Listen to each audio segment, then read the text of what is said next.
Can anyone hear me?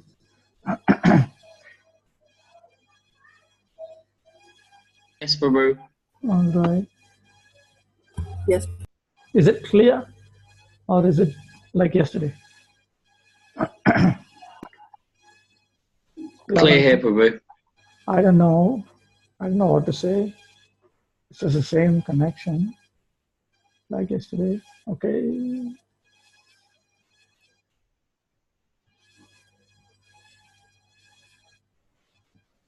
Okay, who's there? Adam Prabhu. Okay, wait. Hare Krishna. Okay, wait. Okay, Vishal Gauranga is there. Oz Ram Prabhu is there. Chaitanya Prabhu is there. Pratap Mahitra Prabhu is there. Anyone else turned up? No. Right? Just resume.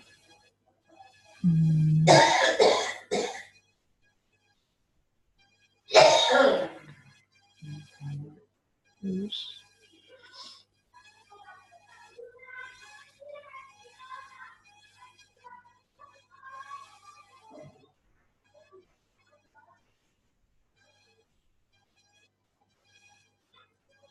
Okay, today we have 6.18 to 6.34 for the first half, 6.35 to the end of chapter 6 for the second half.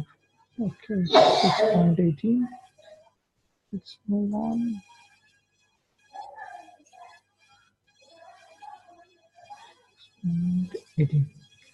Yada viniyatam chittam atmanyevavatiष्ठते nispृहः सर्वकामेभ्यो yukta ityuchyate tada. When the yogi, by practice of yoga, disciplines his mental activities and becomes situated in transcendence, devoid of all material desires, he is said to be well established in yoga. So not only is he well disciplined, he has brought his mind under control, but he is also devoid of desires for sinful sense enjoyment and sinless sense enjoyment. Then he is said to be established in yoga. Yukta is fixed in yoga. These are two different features. One is control of the mind from sense objects. That is actually considered preliminary. And then when you come to a point in spiritual life where the mind does not even move towards sense enjoyment, that is considered the next step.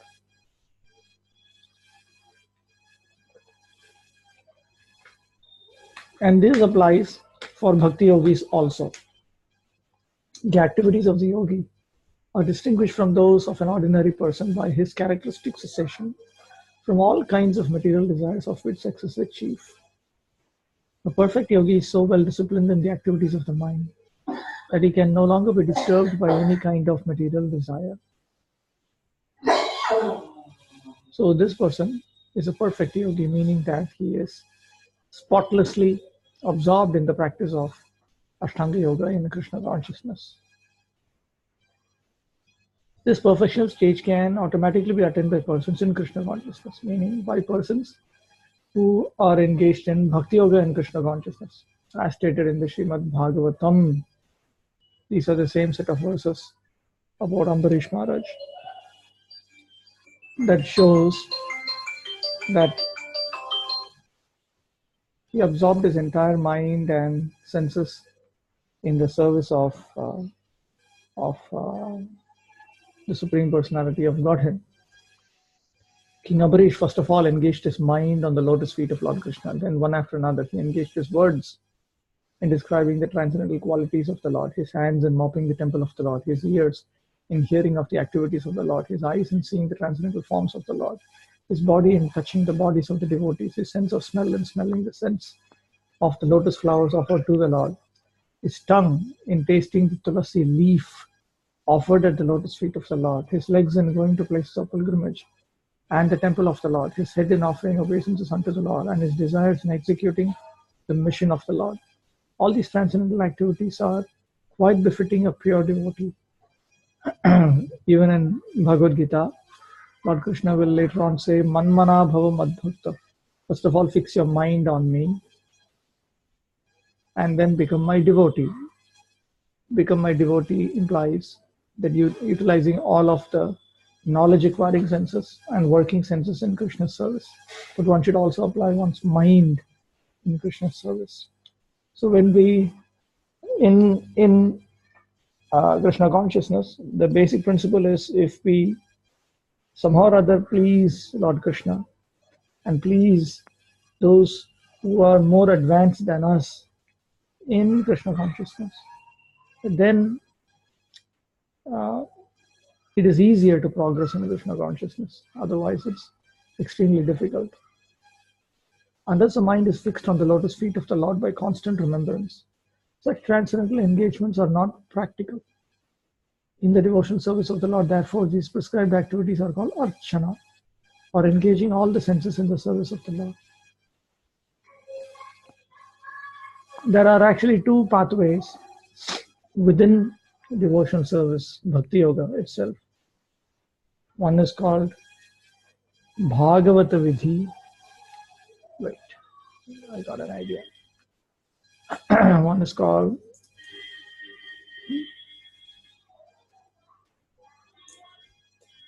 what is this?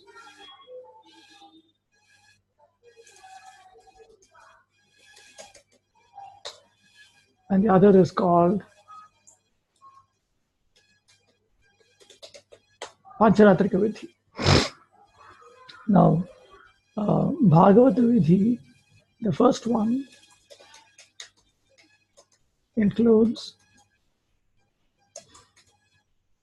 hearing, chanting, remembering, and serving his lotus feet.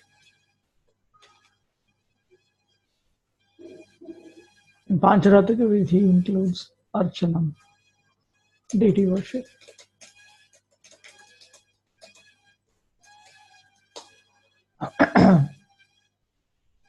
Srimad Bhagavatam promotes Bhagavad-gita actually, but Pancharatrika Vidhi, this is also a very important supplement. Imagine if we didn't have temples where worship to the deity form of the Supreme Lord is well established. Well established meaning it is different from deity worship at home. When we are in a mood, we engage in deity service. When we are not in a mood, we may think of bypassing it. But when we have installed deities in the temple and we have temple residents who have sacrificed their entire life to serve the deity, then Archanam becomes a very prominent aspect of the devotees' lives, and it becomes a very useful supplement. Unless one is extremely advanced in Krishna consciousness, he cannot just handle Bhagavad-gita alone. He requires Bhagavad-gita and Pancharatrika Vidhi. Pancharatrika Vidhi refers to Archanam, or deity worship. Deity worship involves all of our senses. The senses and the mind require engagements. Simple abnegation is not practical. Therefore, for people in general, especially those who are not in the renounced order of life, transcendental engagement of the senses and the mind as described above means, as is described in this purport above, is a perfect process for transcendental achievement, which is called yukta in the Bhagavad-gita. So, by engaging in archanam properly and fully, all of us can come to the same status of having our mental activities disciplined and having the mind come to a point where it is devoid of all material desires.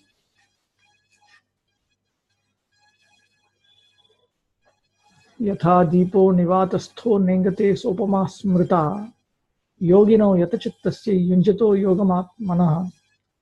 As a lamp in a windless place does not waver, so the transcendentalist, whose mind is controlled, remains always steady in his meditation on the transcendental self. His meditation on the transcendent self refers to his meditation on the Supreme Lord.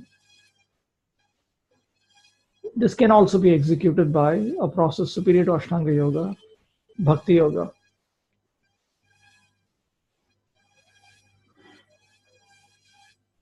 Okay, any questions so far? This is a little bit involved, the next cluster of verses.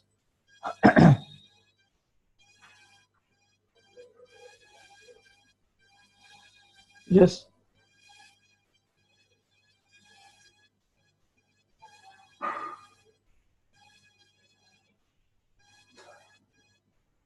Okay, no questions. Okay, we'll move on.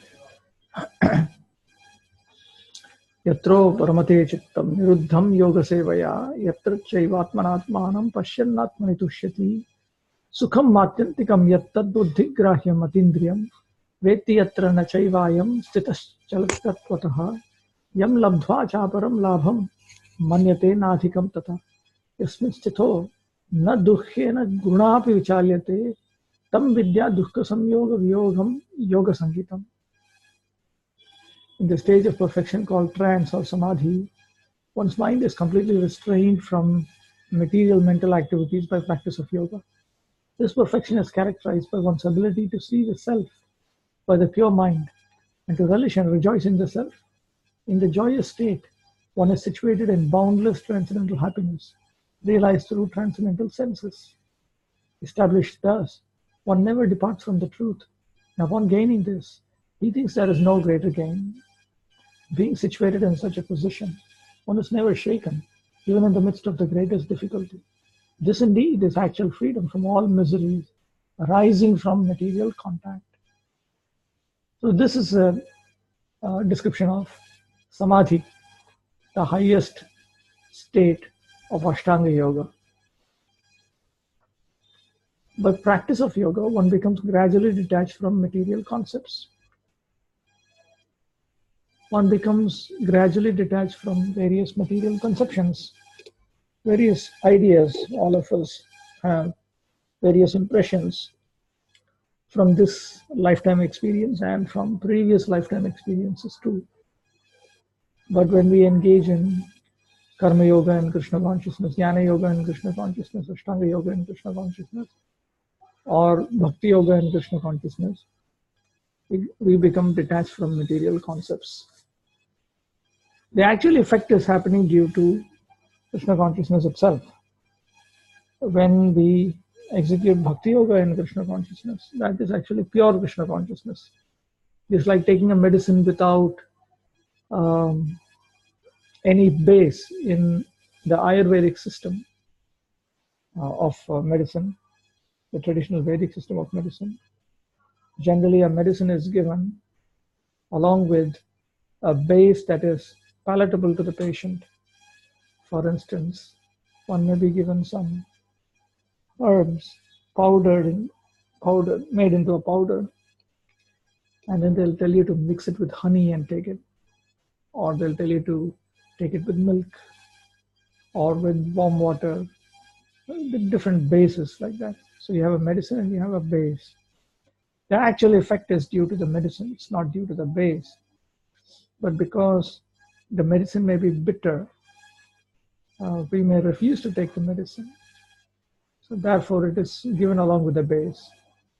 Similarly, the 9 types of devotion service, that is actually Krishna consciousness. When it is mixed with karma, in which most of the time is dedicated to karma, then that is referred to as karma yoga. Or to make it even more clear, we refer to it as karma yoga in Krishna consciousness. Similarly, when jnana is mixed with the 9 types of devotion service, in which jnana is currently predominant, it is referred to as jnana yoga. The same thing with Ashtanga yoga, the same thing with Bhakti yoga refers to just the medicine alone. And to make it clear, I'm referring to it as Bhakti yoga and Krishna consciousness. So the effect of engaging in the 9 types of devotion service, of course, we have to avoid offenses and sinful activities under all circumstances. Also, certain principles are common. We need to accept scriptural authority. We need to accept subordination to the Supreme Personality of Godhead, Krishna. We also need to accept the association of more advanced transcendentalists. So when we accept all of that, then gradually we become detached from various material concepts. This is the primary characteristic of the yoga principle. After this, one is situated in trance or samadhi, which means that the yogi realizes the super soul. Ashtanga yoga we are talking of realizes the super soul to transcendental mind and intelligence without any of the misgivings of identifying the self with the super self. Yoga practice is more or less based on the principles of the Patanjali system, the Patanjali system of Ashtanga yoga. Patanjali has accepted that the highest goal of Ashtanga yoga is to be situated in one's constitutional nature. Purushartha means material religiosity, economic development, sense gratification, and at the end, the attempt to become one with the Supreme. This oneness with the Supreme is called Kaivalyam by the monist. Those who are impersonalists, they consider oneness with the Supreme to be that liberation. But according to Patanjali, this Kaivalyam is an internal or transcendental potency by which the living entity becomes aware of his constitutional position. Now, after one comes to that point, then one graduates into Bhakti Yoga and Krishna consciousness. That is indicated here. One becomes satisfied in the self. It is the supreme happiness. One realizes the position of the self by the pure mind. In other words, even in that status, there is direct perception. One does not lose his spiritual perception, like the impersonalists think that in the highest state of samadhi, there is no longer a distinction between the knower, the known, and the process of knowing. But you do not find any support for that theory in Bhagavad-gita, in any of the chapters, actually.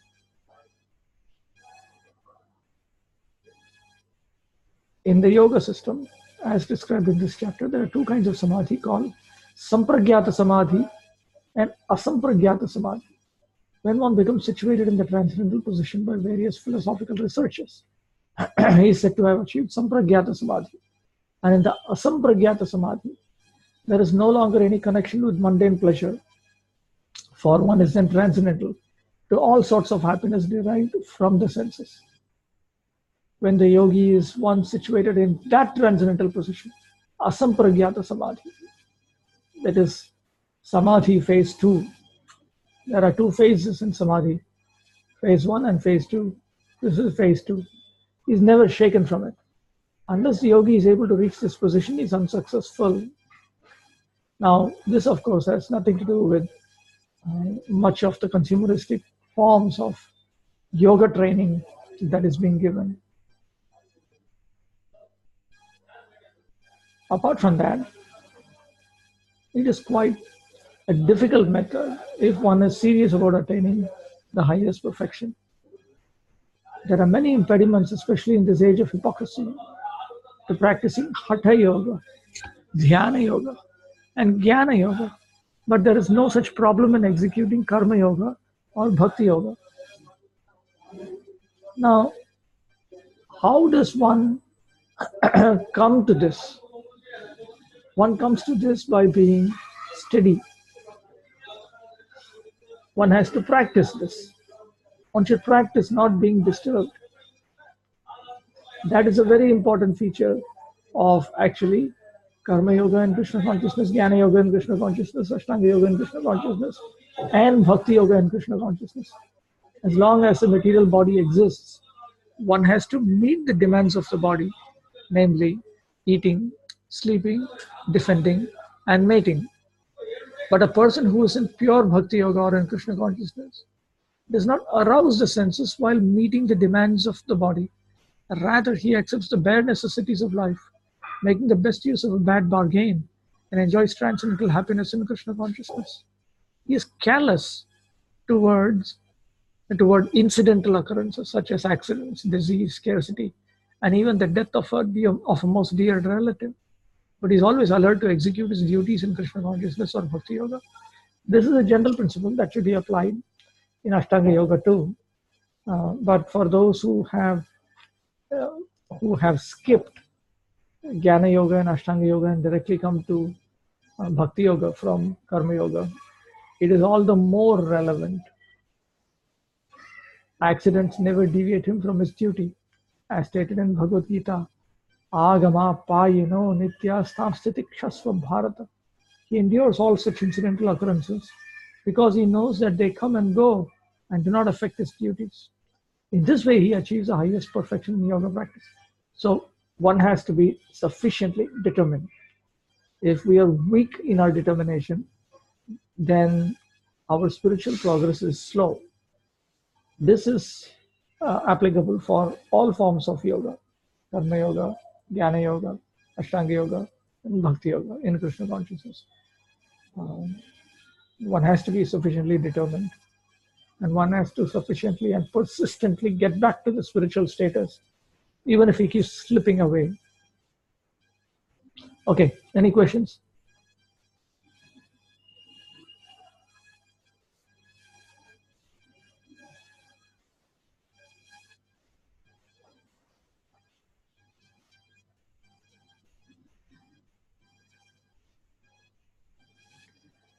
Twenty-four. Sannischayena yoktavyo yogo nirvinna chetasa sankalpa prabhavan kamam tyaktva sarvanashe shatah manasaivendriya gramam griyamya samantataha. One should engage oneself in the practice of yoga with determination and faith and not be deviated from the path. One should abandon without exception all material desires born of mental speculation and thus control all the senses on all sides by the mind. It becomes more and more serious from Karma Yoga to Jnana Yoga, from Jnana Yoga to Ashtanga Yoga, from Ashtanga Yoga to Bhakti Yoga. Karma Yoga and Krishna consciousness, that is quite relaxed because you only have to give up sinful sense enjoyment. Sinless sense enjoyment corresponding to one's varna and ashrama is acceptable. But in Jnana Yoga, it becomes tighter. One is not allowed even that. He has to pursue liberation and nothing else. Ashtanga Yoga becomes even more disciplined. And Bhakti Yoga is even more disciplined. If we look at the standard textbook for Bhakti Yoga in our line, Nectar of Devotion and Nectar of Instruction. Nectar of Instruction as a summary and Nectar of Devotion as a further detail of it. We notice that it is a very serious process. It is a very serious process. But Karma Yoga is a good introduction to it. And we should remember that we should come to this point with determination and faith and not be deviated from the path. And we have to abandon all material desires born of mental speculation. In the process of Bhakti Yoga, see, there are two ways of making spiritual progress. One is by disciplining one's mind and senses, and the other is by becoming attached to Krishna, developing a higher taste. For those who want to progress from Karma Yoga to Bhakti Yoga directly, it is the latter method that is acceptable to them. So they prefer to bombard themselves more and more with various activities of Krishna consciousness, Bhakti Yoga itself, various items of Bhakti Yoga. And they find that it is much easier to make tangible spiritual progress, to become detached from sense enjoyment in the body and the mind. This is the fastest way of spiritual progress. And you notice that one is very eager to increase his engagement in bhakti activities. From here, when one increases this, he comes to this point. When he increases this, he no longer has a time or taste for sinless sense enjoyment. Then when he increases further, he has no longer a time or taste for even sattvic activities. And very quickly he comes to this point. So this is a faster method of spiritual progress. Those who are too offensive, they cannot conceive of that. And therefore they are recommended to try to come to the same point through Jnana Yoga, a little bit of Jnana Yoga. And if one can't do that, then one is recommended to come to this point. Actually, this is practically speaking the Ashtanga Yoga aspects that appear within Jnana. This is similar to what we are studying in chapter 6. But then eventually the goal is to reach the same point.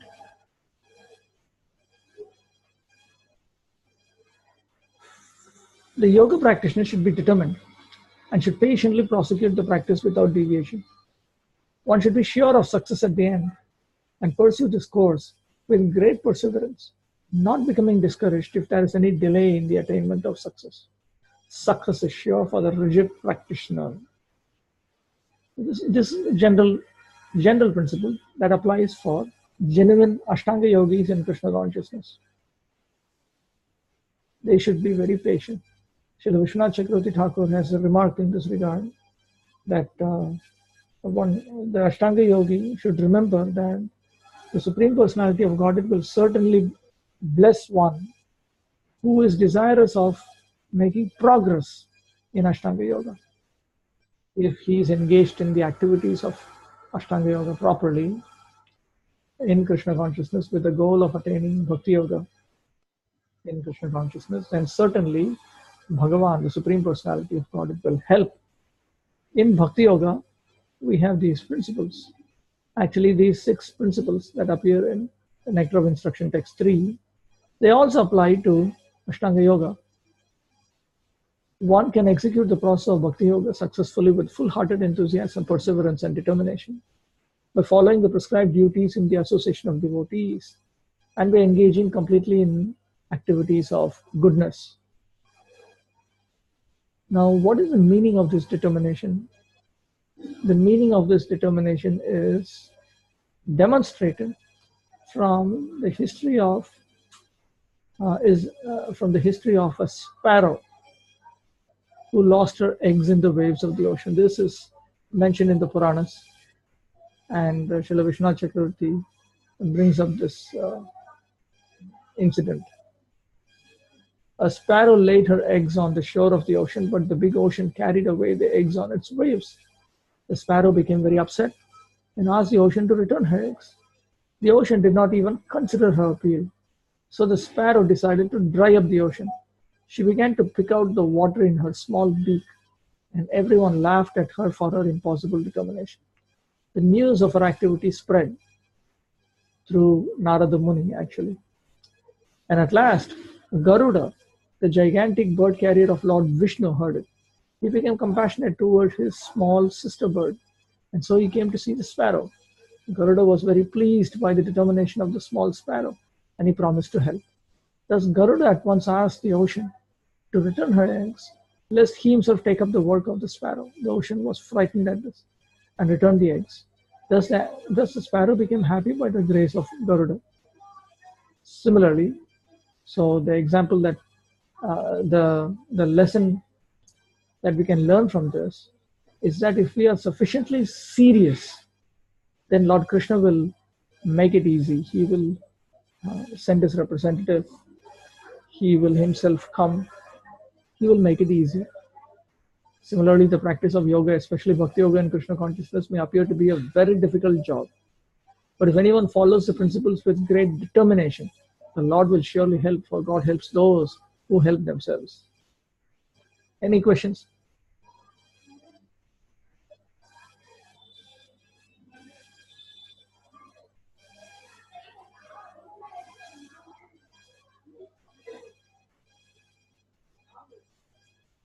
Shanai Shanai Rupramed Buddhya Dhruti Grihitaya Atma Samstham Manah Kritva Nakinchid Api Chintayet.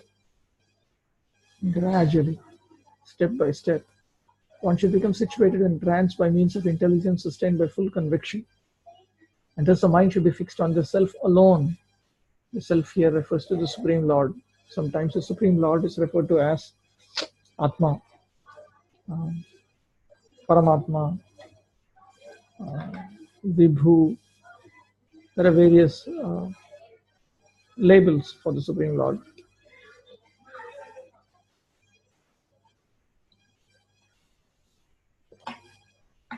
By proper conviction and intelligence, one should gradually cease sense activities. This is called pratyahara. Pratyahara refers to withdrawing the senses from sense objects. This is actually an important point here.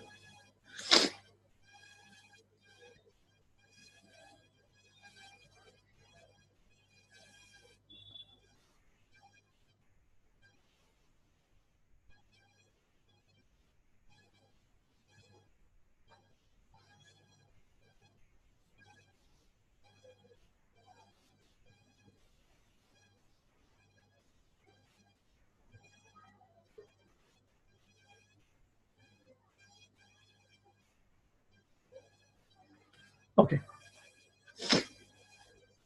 Once the mental sons of Lord Brahma, namely the sages headed by Sanaka, inquired from their father about the difficult subject matter of the supreme goal of yoga. The sages headed by Sanaka said, "O Lord, people's minds are naturally attracted to material sense objects, and similarly, the sense objects in the form of desire enter within the mind. Therefore, how can a person who desires liberation, who desires to cross over activities of sense gratification, destroy this mutual relationship between the sense objects and the mind? Please explain this to us." So then Lord Brahma began to think, and he could not answer it. He was quite puzzled. So then he prayed to the Supreme Lord. The Supreme Lord appeared in the form of a swan. And then he explained. Then the Supreme Lord, he explained that the mind has a natural proclivity to enter into the material sense objects. And similarly, the sense objects enter into the mind. But both this material mind and the sense objects are merely designations that cover the spirit soul, who is part and parcel of me. A person who has thus achieved me by understanding that he is not different from me, qualitatively, you should remember that, realizes that the material mind is lodged within the sense objects because of constant sense gratification, and that the material objects are existing prominently within the material mind. Having understood my transcendental nature, he gives up both the material mind and its objects. The spirit soul is trapped in the bondage of material intelligence, which awards him constant engagement in the illusory modes of nature. But I am the fourth stage of consciousness beyond wakefulness, dreaming, and deep sleep.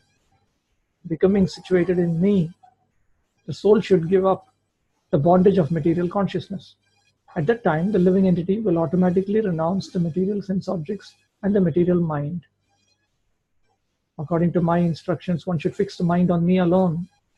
If, however, one continues to see many different values and goals in life rather than seeing everything within me, then although apparently awake, one is actually dreaming due to incomplete knowledge, just as one may dream that one has awakened from a dream. So that is actually a very, very important feature, that one must withdraw his senses from sense objects, and he should keep his mind free from desires for sense gratification, even from desiring sense gratification. All of this, of course, becomes easier when we saturate our lives with the various elements of Bhakti Yoga under the guidance of a genuine spiritual master in the association of other devotees. Although one is involved with matter, as long as the material body exists, one should not think about sense gratification. One should think of no pleasure aside from the pleasure of the Supreme Self. Yato yato nishcharati manaschancchalam asthiram tatastato niyamya itad-atmanyeva vasham nayet. From wherever the mind wanders due to its flickering and unsteady nature, one must certainly withdraw it and bring it back under the control of the Self. While we are making spiritual progress, due to the remnants of our karmic reactions, our mind becomes attracted to certain forms of sense enjoyment.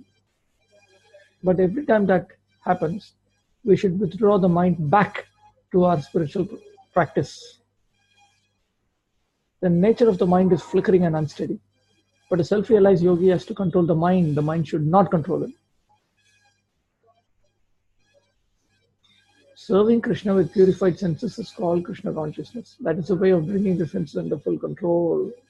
What is more, that is the highest perfection of yoga practice. Okay, any questions so far?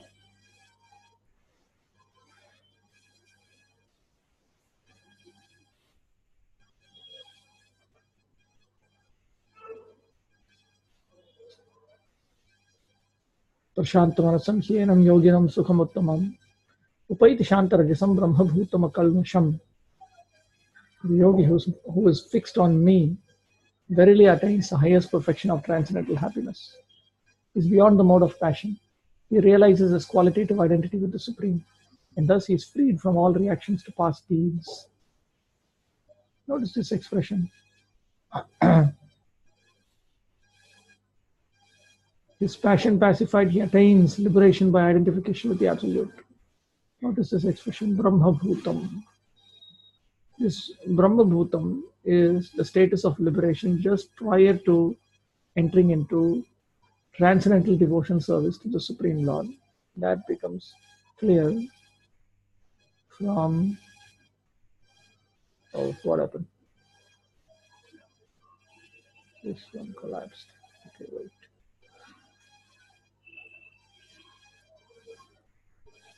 I have to reopen it.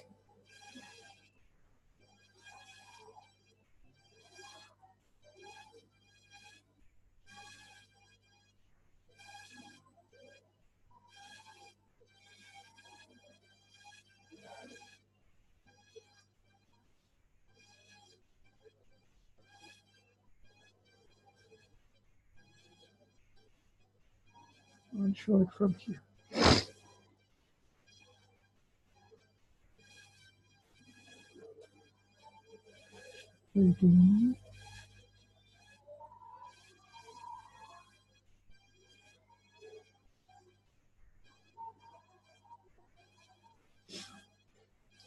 Brahmabhuta, Prasannatma, Shochakinakashi. Notice this Brahmabhuta is here again. Liberation in the Supreme, being one with the Absolute. One who is transcendently situated at once realizes the Supreme Brahman and becomes fully joyful. He never laments or desires to have anything. He is equally disposed toward every living entity. In that state, he attains pure devotion service unto me. So then he attains pure devotion service unto the Supreme Lord. Therefore, liberation from the Supreme, liberation in the Supreme, Brahmabhuta, is a preliminary state. It's a preliminary state. After having come to the platform of transcendental devotion service, then one can understand Krishna. And then he can enter into the kingdom of God. He can enter into the spiritual sky.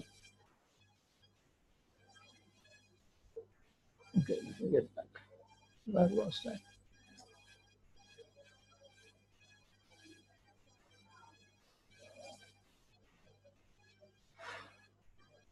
Yes. So therefore, Prabhupada has translated it as, he realizes his qualitative identity with the Supreme, and thus he is freed from all reactions to past deeds. Prabhupada has quoted the same verse, Mad Bhaktim Labhate Param, 1854. But one cannot come to this state if one is not engaged in devotion service to the Supreme Lord. So the idea is, when we engage in devotion service to the Supreme Lord in purity, then we attain liberation, after which we progress further in devotion service to the Supreme Lord, after which we understand the Supreme Lord, after which we engage in a higher status of devotion service to the Supreme Lord, after which we are transferred to the kingdom of God, after which we continue to serve the Supreme Lord. Devotion service is never exhausted, is never stopped. This is a point that Srila Vishwanath Chakravarti Thakur points out. He explains that even though there are different processes that are taught in Vedic scriptures, at some point you have to give up karma, and that is called karma sannyas.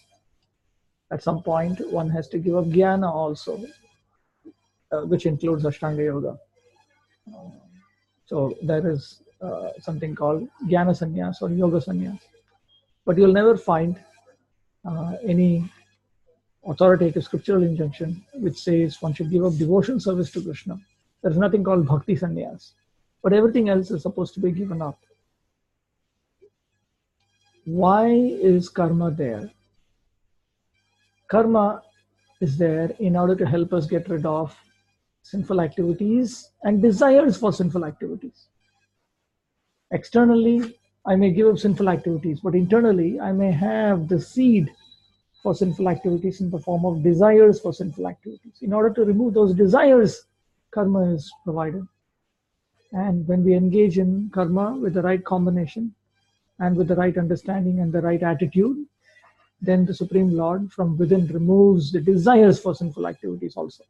So the example is given, if you walk barefoot in a garden or somewhere, your foot may get stuck with a thorn. Now, one way to get rid of a thorn which is stuck in your soul is to take another thorn and use that thorn to remove this thorn and then throw away both the thorns. So, in order to get us out of anyabhilashita, desires for anyabhilashita, sinful activities, the thorn of karma is used, and then afterwards you get rid of it. In the meanwhile, there are some impressions and desires to engage in karma, desires for sinless sense enjoyment. That may be there. In order to get rid of that, you use the thorn of jnana. In order to get rid of the desires for karma, even if you have given up karma, you may have internally the desires for karma. So with this thorn, you remove the desire for karma, which is the other thorn, and then you throw away this thorn also. So you come to this point. Then the desires for jnana are removed by bhakti itself. And therefore, it is sometimes said that actually speaking, Bhakti Yoga is meant for the most advanced transcendentalists. Notice this.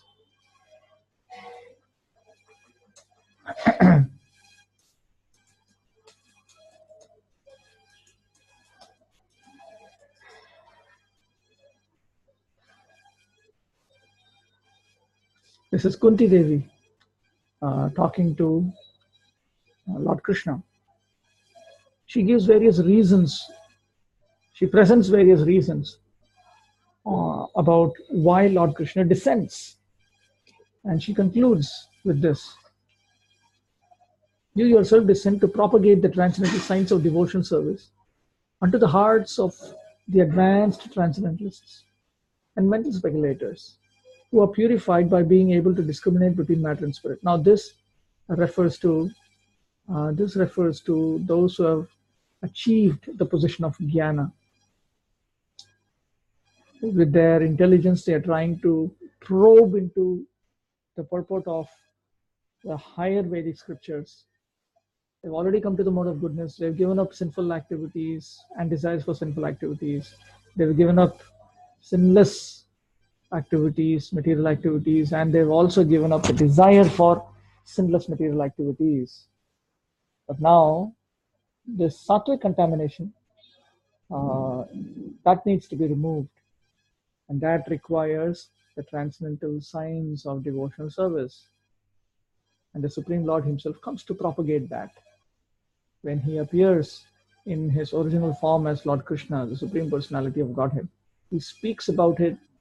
He demonstrates through his various devotees how devotional service should be executed purely.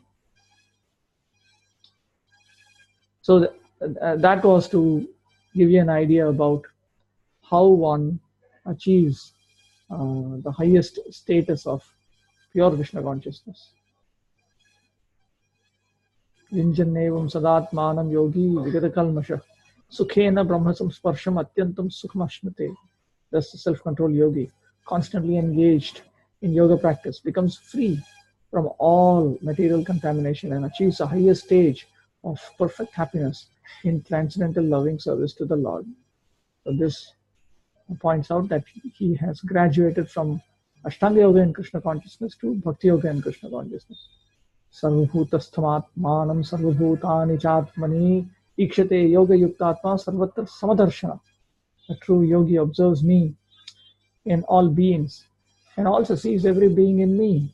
Indeed, the self-realized person sees me, the same Supreme Lord, everywhere. So he is able to perceive the Supreme Personality of Godhead, not just theoretically understand him, but actually perceive him.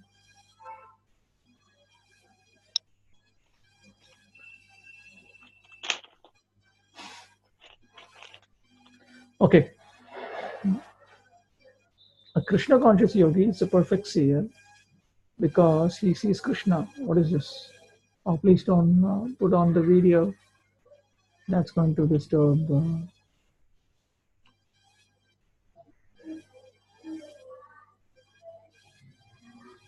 A Krishna conscious yogi is a perfect seer because he sees Krishna, the Supreme, situated in everyone's heart as Super Soul, Paramatma. What is this?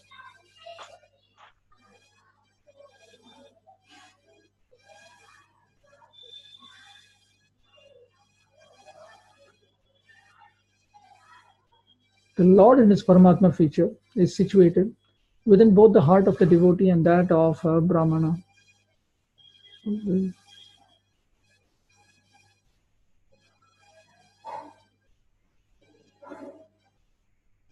Can you please turn off the videos so that we can save some bandwidth?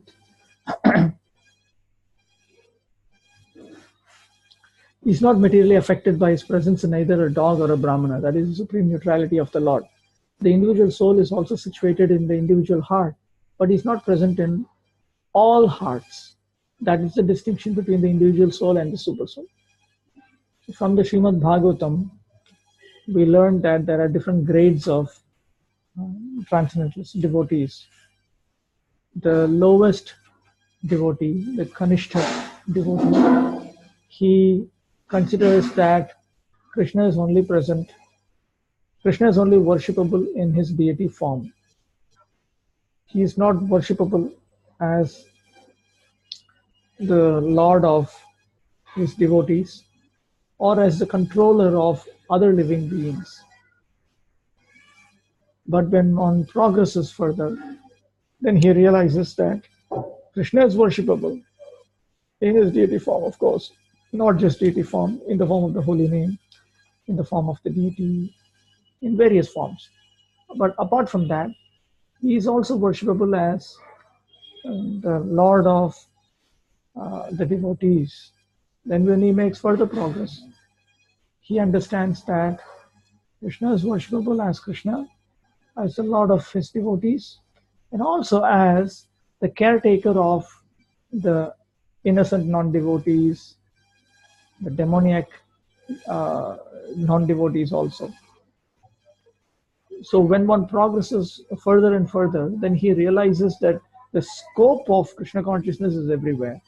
Initially, one thinks that Krishna consciousness is only in direct service to the deity form, etc., or in chanting of the holy names and so on. Then when he progresses in spiritual realization, he understands that Krishna consciousness extends also to dealing with the Lord's devotees. Then when he progresses even further in Krishna consciousness, he realizes that the scope of Krishna consciousness extends even into the realm of dealing with the non-devotees by sharing Krishna consciousness with them. So these are various, you can say, grades of spiritual progress. And this point is repeatedly brought out in Srimad Bhagavatam. In Bhagavad-gita also it comes here and there, but in Bhagavatam it comes many times. A Krishna conscious person can see Krishna in the heart of both the believer and the non-believer. In the Smriti, this is confirmed as follows. Atatatvat chamatratvat atma hi paramo harihi. The Lord being the source of all beings is like the mother and the maintainer. As the mother is neutral to all different kinds of children, the Supreme Father or Mother is also. Consequently, the Super Soul is always in every living being. In other words, he understands that everything is being taken care of by the Supreme Personality of Godhead. The Supreme Lord is taking care of all living entities. He realizes that all living entities are Krishna's servants. They are Krishna's children. They are very dear to Krishna. So he sees that reality. And he sees Krishna taking care of them. Whereas even the intermediate devotee, he doesn't see it that clearly. He notices how Krishna is, he notices how the devotees have taken shelter of Krishna. And the neophyte devotee doesn't even see that. The neophyte devotee only sees Krishna himself. He understands Krishna is, I'm meant to satisfy Krishna. This is the realization of a neophyte bhakti yogi. I am meant to serve Krishna. The realization of the intermediate bhakti yogi is that I am meant to serve Krishna and I am meant to serve Krishna's devotees within the boundaries of Krishna's service. Whereas the realization of the highest type of devotee is that I am meant to serve Krishna. I am meant to serve Krishna's devotees in such a manner within the boundaries of Krishna's service. I am also meant to serve other servants of Lord Krishna, those who are not devoted to him, within the boundary of service to Krishna's devotees and service to Krishna. So his scope of realization has extended. This is a very important point. The yogi sees equally because he sees all living entities, although in different situations according to the result of fruitive work, in all circumstances remain the servants of God. While in the material energy, the living entity serves the material senses, and while in the spiritual energy, he serves the Supreme Lord directly. In either case, the living entity is a servant of God. So he realizes this. He realizes that all living entities are actually servants of the Supreme Lord, and they have to be dealt with appropriate honor. That does not mean that one starts accepting all the stupid ideologies of the non-devotees. It is just that he develops a sense of honor towards them simply because they are Krishna's children. Of course, he notices that they are not engaged in devotional service to the Supreme Lord voluntarily. It's not that he's blind to that, but he respects them simply because he realizes that they are also Krishna's children. Yo mam pashyati sarvatra sarvam cha mayi pashyati tasyaham na pranashyami sacha me na pranashyati. For one who sees me everywhere and sees everything in me, I'm never lost, nor is he ever lost to me.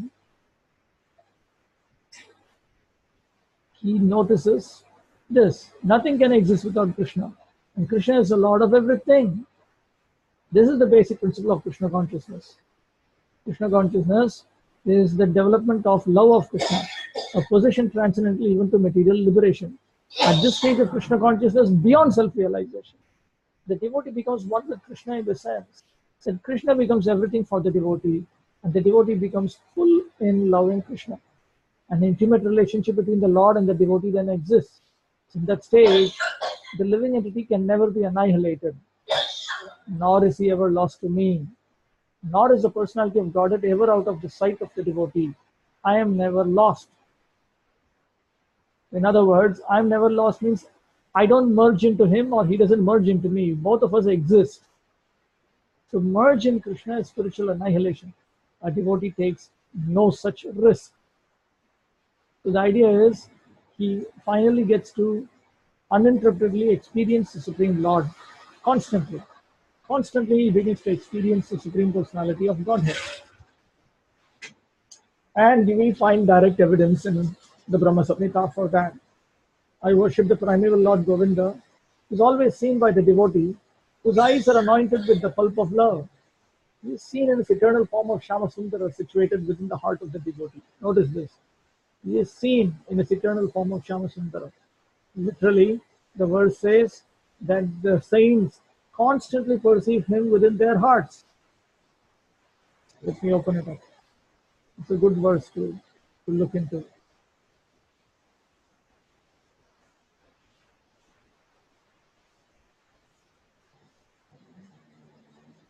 Samhita. Okay, here it is. Just add 38.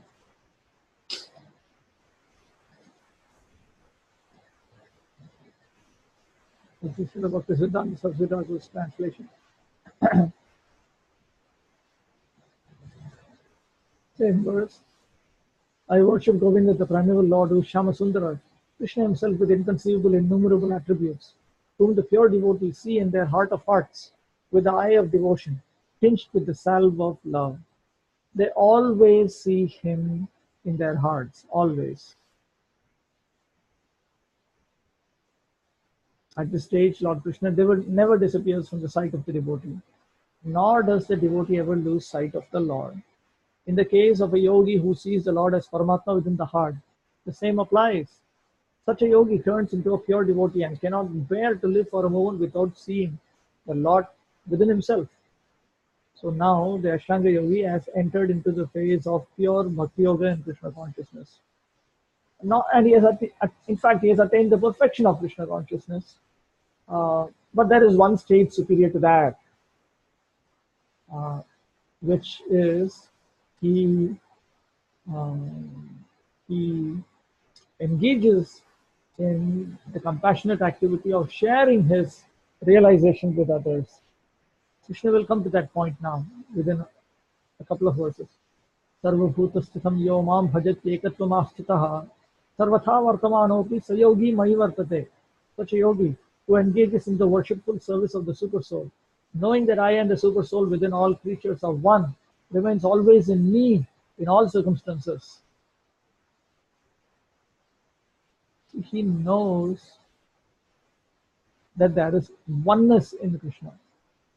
He is situated in oneness. What is this situated in oneness? It doesn't mean that he becomes an impersonalist and imagines that the living entity and the Supreme Lord are one. That is not the point. He realizes that the Supreme Lord has various forms, but even though he has various forms, he is the same one person. Why is that relevant here? Because in the system of meditation, Ashtanga Yoga and Krishna consciousness, one is recommended to meditate on the Super Soul form of the Lord. We will find the detailed description in Srimad Bhagavatam about this. A yogi who is practicing meditation on the Super Soul sees within himself the plenary portion of Krishna as Vishnu, with 4 hands, holding conch shell, wheel, club, and lotus flower. The yogi should know that Vishnu is not different from Krishna. Krishna in this form of Super Soul is situated in everyone's heart.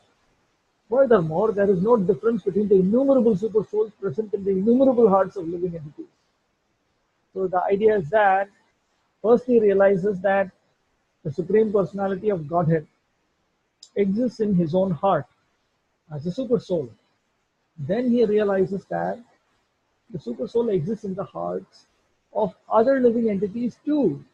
Then he realizes that all of these forms are identical with Bhagavan.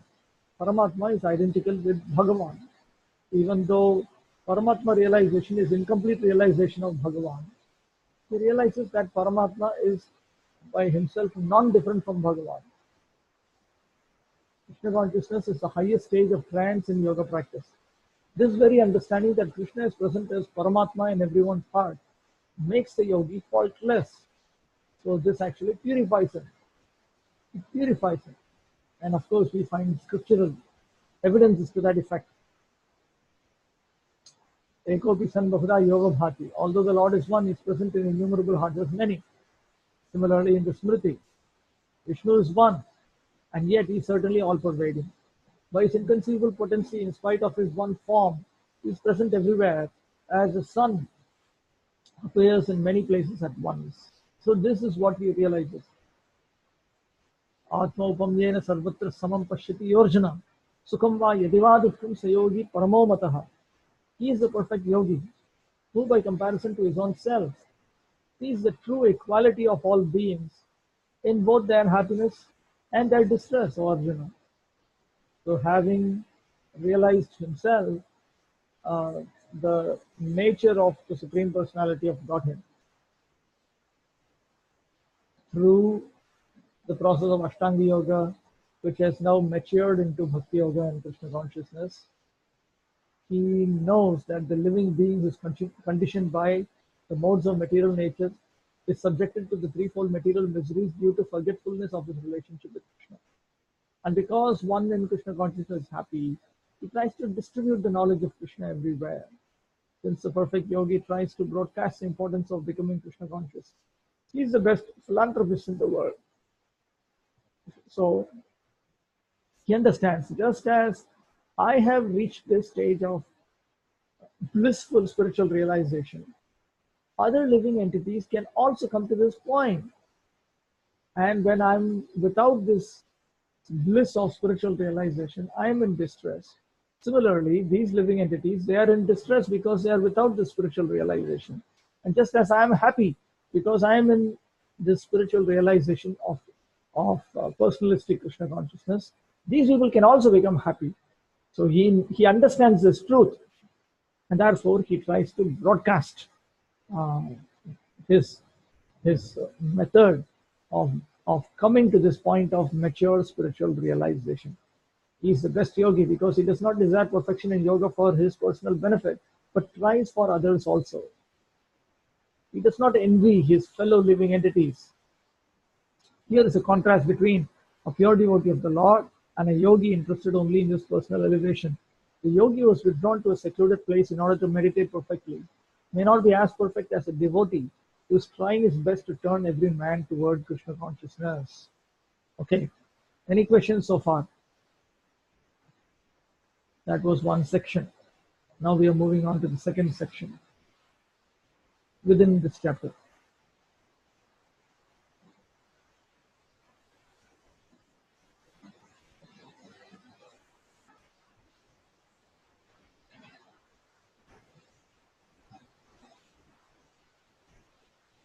No questions? Okay. We continue. Arjuna Vacha.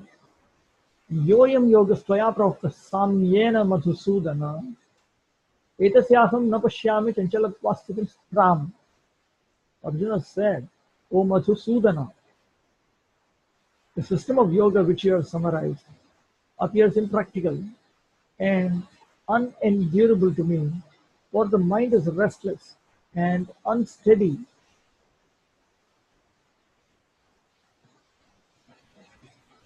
This system of mysticism, which has been described by you generally, meaning in summary, or killer of the demon Madhu, I do not see a stable situation uh, for engaging in. I do not see how I can be situated stably in this because of being restless. So Arjuna has made it very clear that because he is in a disturbed situation, he cannot execute this difficult system of Ashtanga Yoga. That is because he is thinking like any other practical person. And therefore, he has concluded that it is not possible for me to engage in the process of Ashtanga Yoga and Krishna consciousness in order to come to the platform of Bhakti Yoga and Krishna consciousness. 5,000 years ago, Arjuna had much better facilities than we do now. Yet he refused to accept the system of yoga. In fact, we do not find any record in history of his practicing it at any time. Arjuna executed various forms of austerities for various other purposes. But he never executed this process of Ashtanga Yoga in order to come to the platform of Bhakti Yoga, in order to attain Samadhi, in order to realize the Paramatma, and so on. So Prabhupada's conclusion is, therefore, this system must be considered generally impossible in this age of Kali. Of course, it may be possible for some very few rare men, but for the people in general, it is an impossible proposal.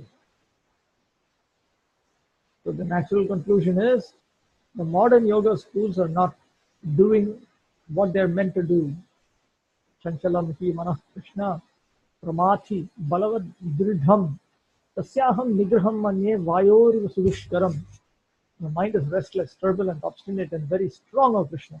And to subdue it, I think, is more difficult than controlling the wind.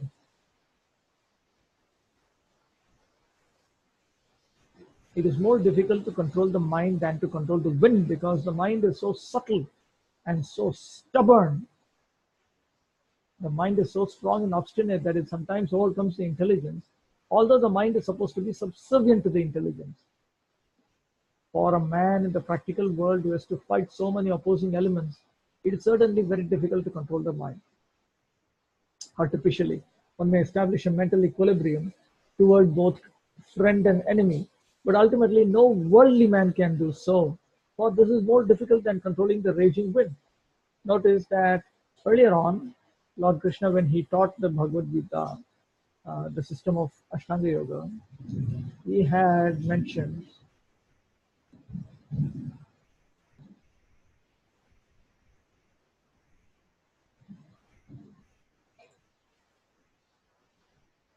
notice this. When one progresses in Ashtanga Yoga, he first of all sees inanimate objects, lifeless objects, pebbles, stones, or gold. That's the same. Then when he progresses further, then he regards various personalities equally. Now, for a worldly person, this is not practical. For a worldly person, this is not practical. Of course, this is also why Ashtanga Yoga is prescribed for those who have taken up sannyas. It is not prescribed for those who are still part of this world.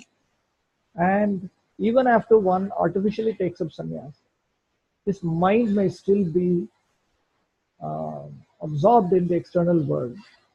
So these people are also disqualified from practicing Ashtanga Yoga, because these attitudes are very, very important.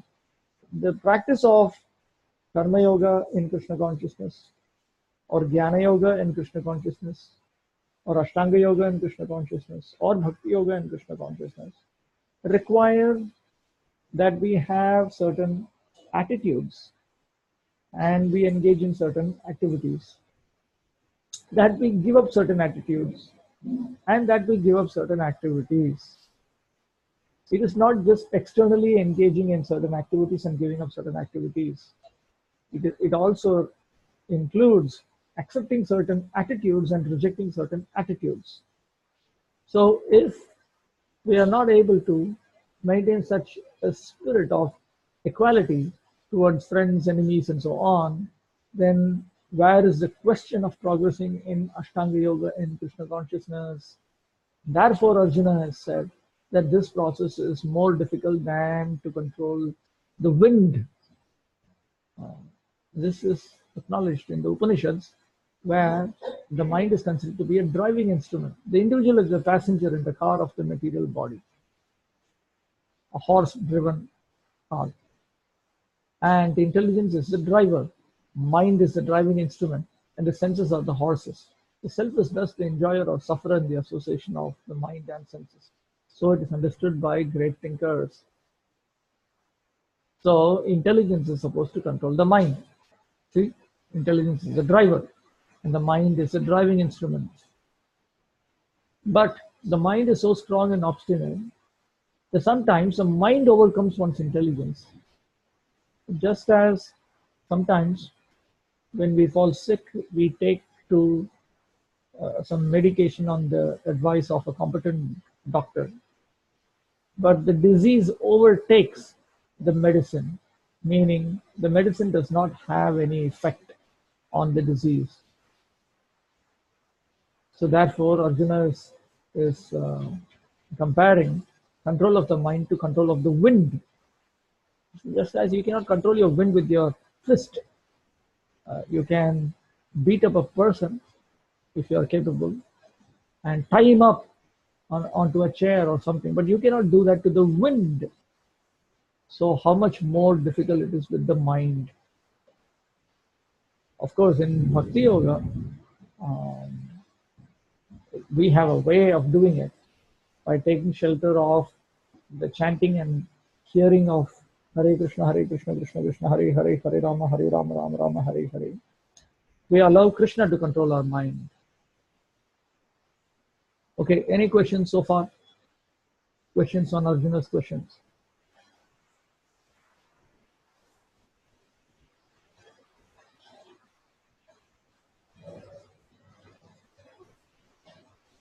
Okay, let's move on. Shri Bhagavan Vacha Asamshayam Mahabaho Mano Durnigraham Chalam Abhyasena tu Kaunteya Vairagyana cha Grihyate. The personality of Godhead said, Almighty am one. Undoubtedly, the mind is difficult to curb, for it is flickering.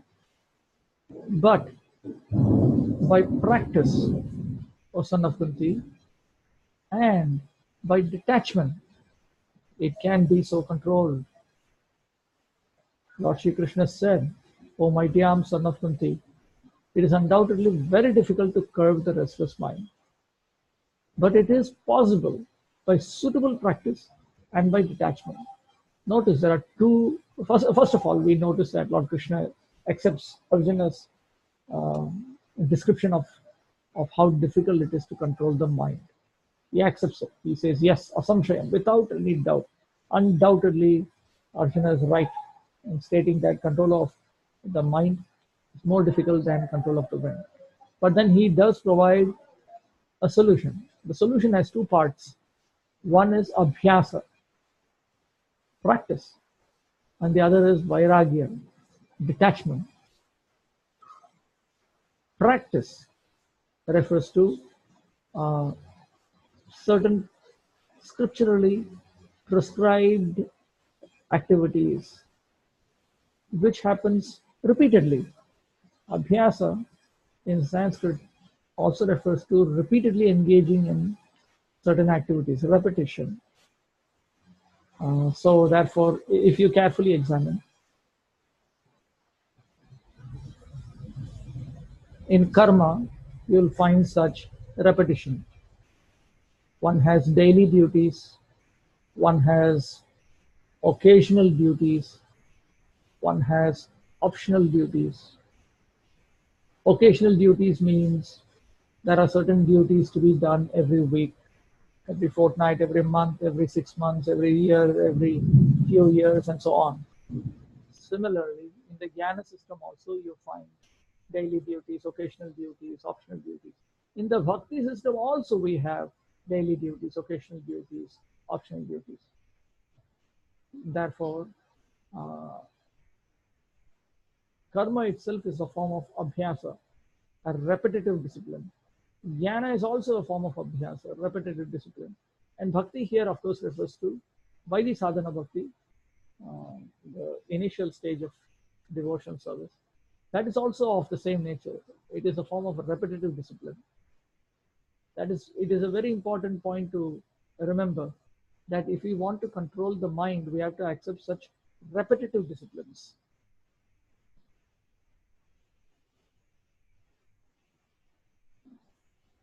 The difficulty of controlling the obstinate mind as expressed by Arjuna is accepted by the personality of Godhead.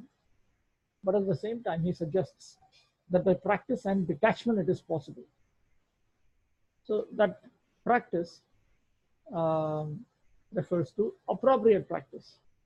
In Ashtanga Yoga, it refers to going to a sacred place, focusing the mind on the super soul, restraining senses and mind, observing celibacy, remaining alone, and so on. In the practice of Bhakti Yoga, the practice refers to engaging in 9 types of devotion service to the Supreme Lord. First being hearing, next being chanting. The more one hears about Krishna, the more one becomes enlightened and detached from everything that draws the mind away from Krishna.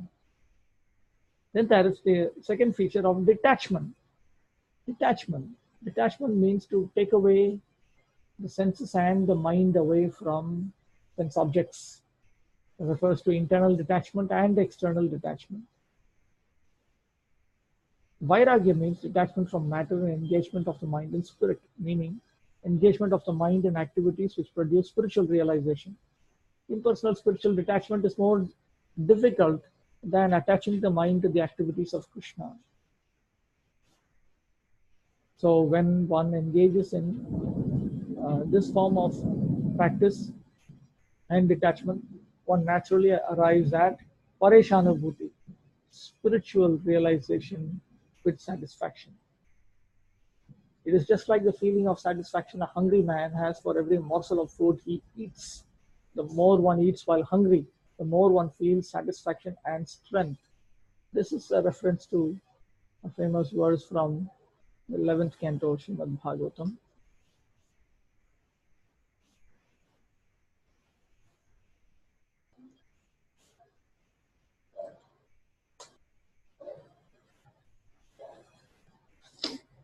Devotion, direct experience of the Supreme Lord, and detachment from other things. These three occur simultaneously for one who has taken shelter of the Supreme Personality of Godhead, in the same way that pleasure, nourishment, and relief from hunger come simultaneously and increasingly with each bite for a person engaged in eating. So that is where Prabhupada is deriving that example of eating.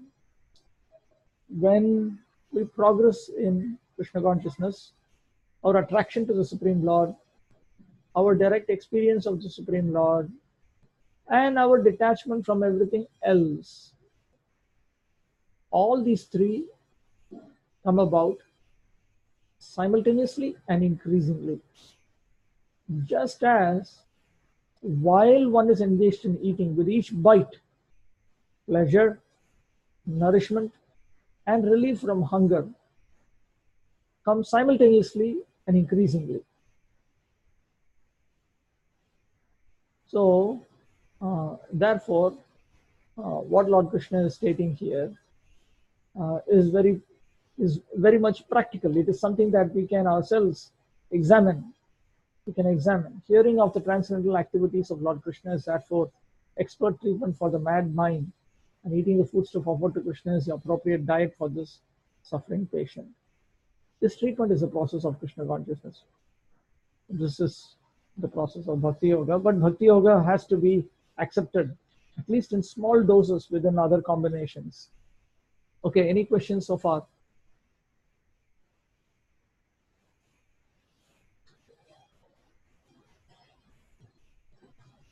One minute.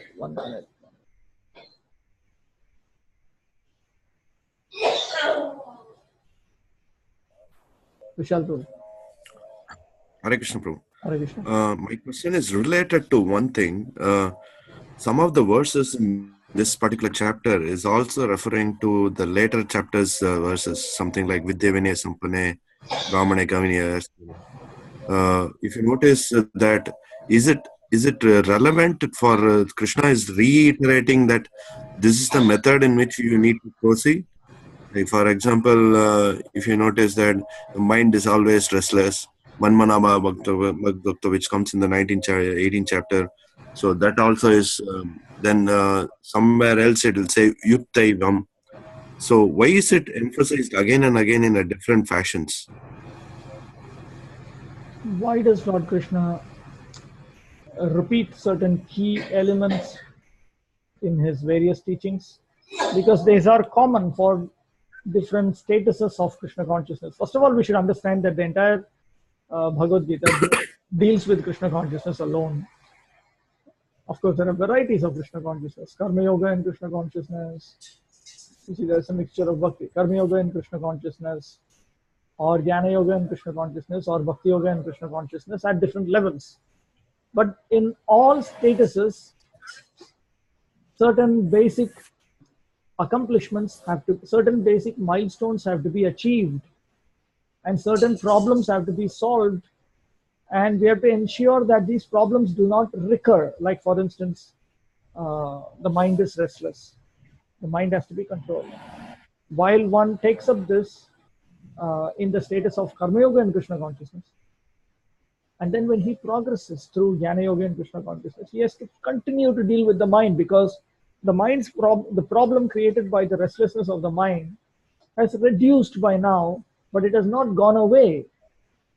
Similarly, when he has come to such a status of maturity where he's able to sit down in one place in order to meditate on the Supreme Personality of Godhead, which I think in the modern day is comparable to a person who just does deity worship and hearing and chanting. and remembering the Supreme Lord whole day and nothing else. Whole day and nothing else. It is just the same repetitive activity on a daily basis. So now he has come to such a point of discipline, of being focused on the Supreme Lord. But the restlessness of the mind has reduced further, but it has not gone away. So there is the possibility that the mind may get back on you. It may strike back. So therefore, Krishna continues to deal with this. Sometimes Lord Krishna summarizes certain pieces of information, like for instance, the last 3 verses of the 5th chapter summarizes the entire 6th chapter. Similarly, the last verse of the 6th chapter, you will understand later on, is in fact a summary of the process of Krishna consciousness, which will be dealt with from chapters 7 to 12. Similarly, in chapter 18, towards the second half of chapter 18 contains a summary of various levels of Krishna, various methods of practicing Krishna consciousness.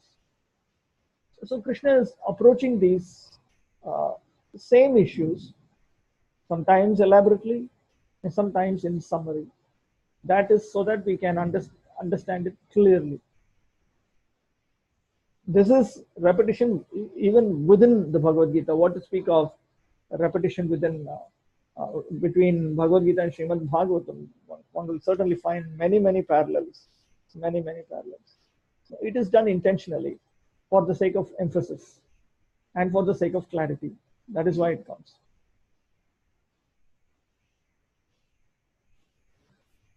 Thanks for answers. Okay, anything else?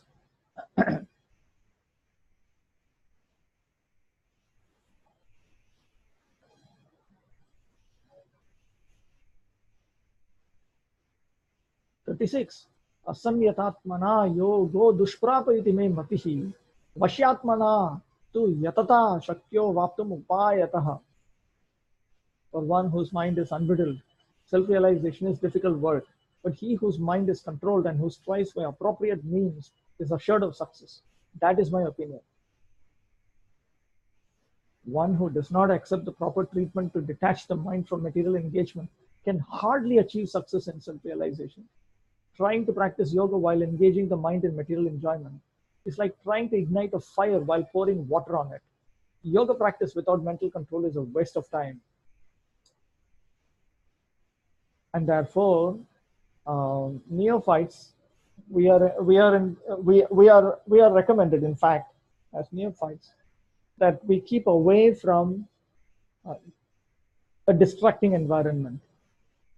Those who are mature are not impacted by a distracting environment, but those who are neophytes are very much impacted by a distracting environment, and therefore one has to ensure that he is not unnecessarily distracted and disturbed. There's no question of simultaneously progressing in material life and in spiritual life. Material life, uncivilized material life, is pursuit of artha and kama, pursuit of wealth and sense enjoyment, sinful sense enjoyment. Civilized material life is pursuit of pious credits, pious assets, and pious comfort in life. But even that is utterly incompatible with movement towards liberation. It may be accepted as a temporary starting point, but we should always remember that at some point we need to get rid of this. At some point we need to get rid of the pursuit of material happiness. It simply cannot coexist with spiritual life. This is a very important point. It's a very important point. Arjuna Vacha. Ayati shraddhayopeto yoga chalitamanasaha aprapya yoga samsiddhim kam gatim Krishna gacchati. Arjuna said, "Oh Krishna, What is the destination of the unsuccessful transcendentalist, who in the beginning takes to the process of self-realization with faith, but who later desists due to worldly mindedness and thus does not attain perfection in mysticism? Okay, now this is actually an elaborate discussion. Let us take a break and we'll meet after 10 minutes. Already 2:25 according to my clock here. 10 minutes. We'll take a break for 10 minutes and we'll reassemble. Hare Krishna. Hare Krishna. Krishna Krishna. Hare Hare. Hare Rama. Hare Rama.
ஜன்னல்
Hare Krishna. Okay, is everyone there?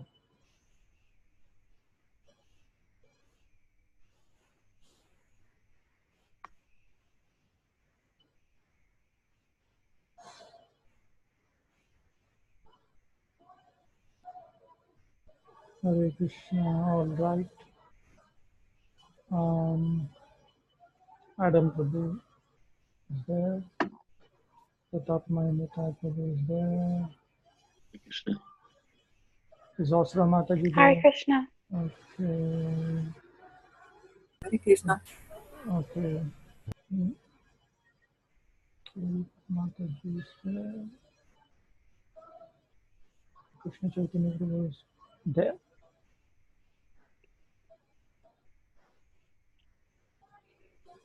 Is Vishal Prabhu there? Who else did I miss? Prabhu, Hare Krishna, Gopala Ganacharya Das here. Okay. Okay, you can. All right. Anyone else? Was Naimisharanya Prabhu there? I don't see him.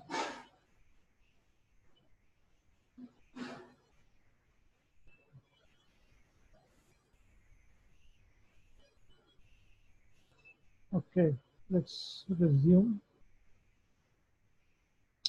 Arjuna said, "O Krishna, what is the destination of the unsuccessful transcendentalist, who in the beginning takes to the process of self-realization with faith, but who later desists due to worldly mindedness, and thus does not attain perfection in mysticism?"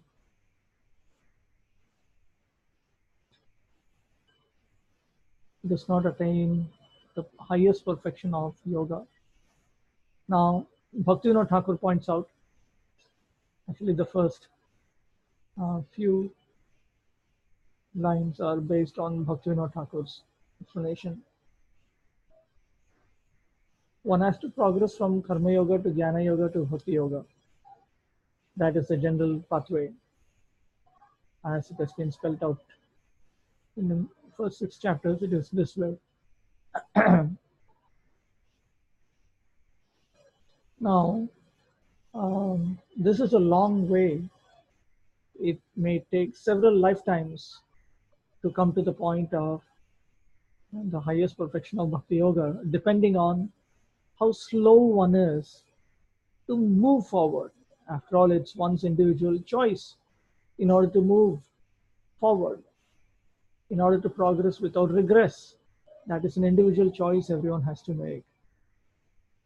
The basic principle of self-realization is knowledge that the living entity is not this material body, but that is different from it, and that is happiness is in eternal life, bliss, and knowledge.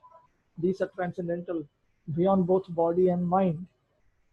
Self-realization is sought by the path of knowledge, by the practice of the eightfold system, or by Bhakti Yoga.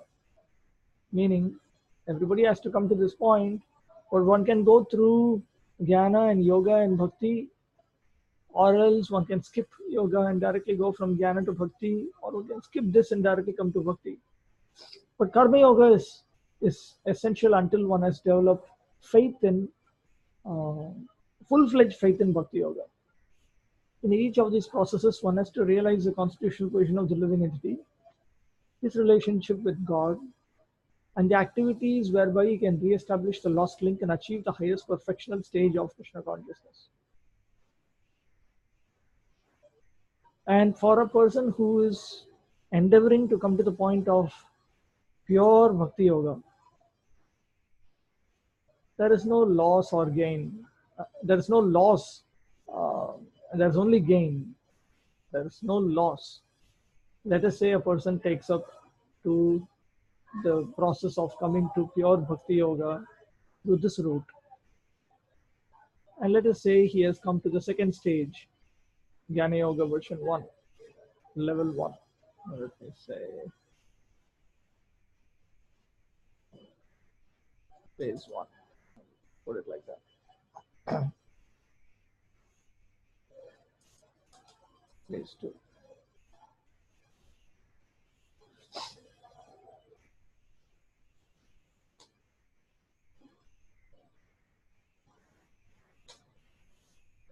Same way.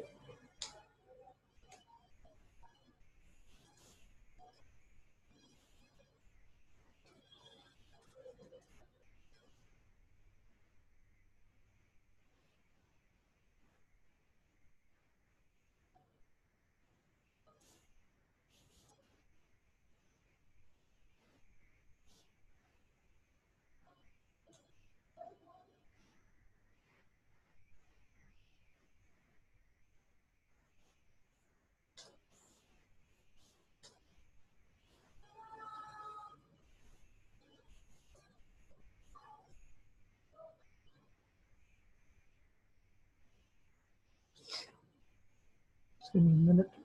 I'll fix this. So let us say one progresses in this track, and let me refer to this as I'll refer to this as track 1, track 3, and I'll refer to this as track 2, and refer to this as track 1. Okay, so let us say one is on track 3 and he's progressing and he gets stuck at a certain point because he has taken to Karma Yoga and he is moving towards Jnana Yoga. He is not so serious about sense enjoyment that can be grasped within the boundaries of Vedic Dharma. And so he may get stuck at this point. He may fall away back into material life, or he may fall away from here, or he may fall away from here, or he may fall away from here, or even from here, he might commit some offense and he might fall away. The same thing applies for track 2 or track 1. So then Arjuna's important question is, so then he has wasted his time and energy, is it not? One may sincerely accept the path of self-realization, but the process of cultivation of knowledge and the practice of Eightfold Yoga system are generally very difficult for this age. Therefore, despite constant endeavor, one may fail for many reasons. First of all, one may not be sufficiently serious about following the process. One may not be sufficiently serious. One may be serious, but he may not be sufficiently serious. So the idea is that in addition to the standard allurements of Maya towards the non-devotees, she exerts a special pressure to be within her clutches for those who have taken up transcendental disciplines. So Arjuna wants to know what happens when a person deviates from the path of self-realization. Kachinno bhrivibhrashtas chinnabram ivanashyati apratishto mahabaho vimudho brahmana pathi. O mighty armed Krishna, does not such a man who is bewildered from the path of transcendence fall away from both spiritual and material success and perish like a raven cloud with no position in any sphere? One might argue that if he had taken to the pathway of karma in order to attain extraordinary sense enjoyment, which can certainly be awarded to those who seek it, and that is known as the karma kanda method, and those practitioners are generally called karmis. So that is available, but in a spirit of sentimental renunciation, you may say, no, I'm not interested in all that. I want to, as soon as possible, progress in spiritual life. But then later he may find it difficult to continue further, and we find several instances of this even within our own movement. So what has happened to him? Has he lost it all? Because the argument is maybe he could have experienced varieties of authenticated sense enjoyment. But he gave that up. He did not pursue that. Rather, he moved towards spiritual realization, but he could not hold on to it also. So he gave up this way and he gave up that way.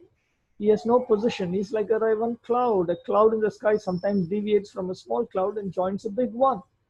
But if it cannot join a big one, then it is blown away by the wind and becomes a non-entity in the vast sky.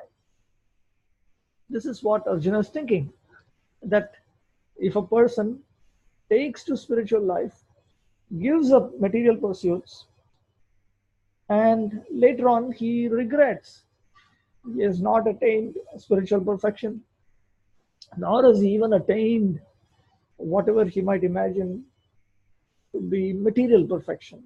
So he lost it this way, he lost it that way. This way refers to the path of spiritual realization, Brahmana Pati. On the pathway of transcendence, he has become bewildered, confused, and therefore he stopped progressing on the pathway of transcendence. That refers to the pathway of realizing Brahman, Paramatma, and Bhagavan.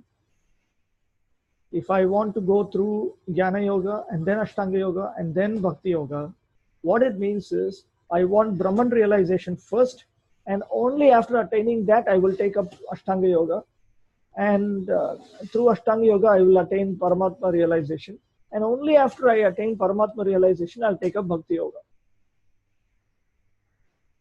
Of course, all in Krishna consciousness. Whereas those who are not interested in all this and they just directly want to attain Bhagavan realization, they skip Jnana Yoga and Ashtanga Yoga. But nevertheless, the basic challenge remains the same. How do you deal with this? Because some of them may take several lifetimes. Etanme samshayam Krishna chetum arhat sasheshataha todanya samshayasya chetta nahi upapadyate. This is my doubt, O Krishna, and I ask you to dispel it completely. But for you, no one is to be found who can destroy this doubt. You know the past, present, and future. You have already stated this in the 4th chapter. Now I want to know the future of an unsuccessful transcendentalist. What is his fate? Arjuna wants to know of the future of the unsuccessful transcendentalist. No one is equal to or above Krishna. And certainly the so-called great sages and philosophers who are at the mercy of material nature cannot equal him.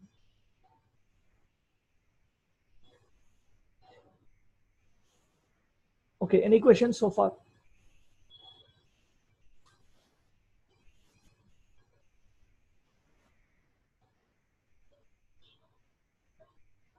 Adam Prabhu, can you elaborate more on the special traps of Maya and what are the characteristics of these traps? How can we spot them before they hinder our progress? Okay.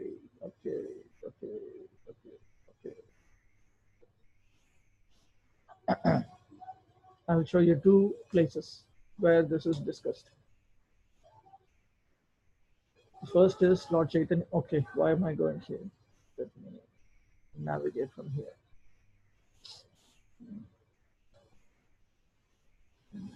Books. Chaitanya Charitamrita, Madhya Leela, chapter 19.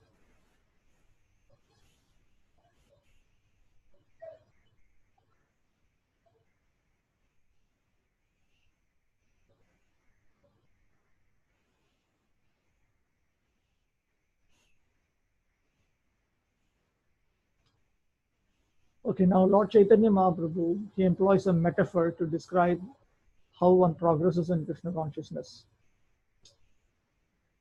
When a person receives a seed of devotion service, he should take care of it by becoming a gardener and sowing the seed in his heart.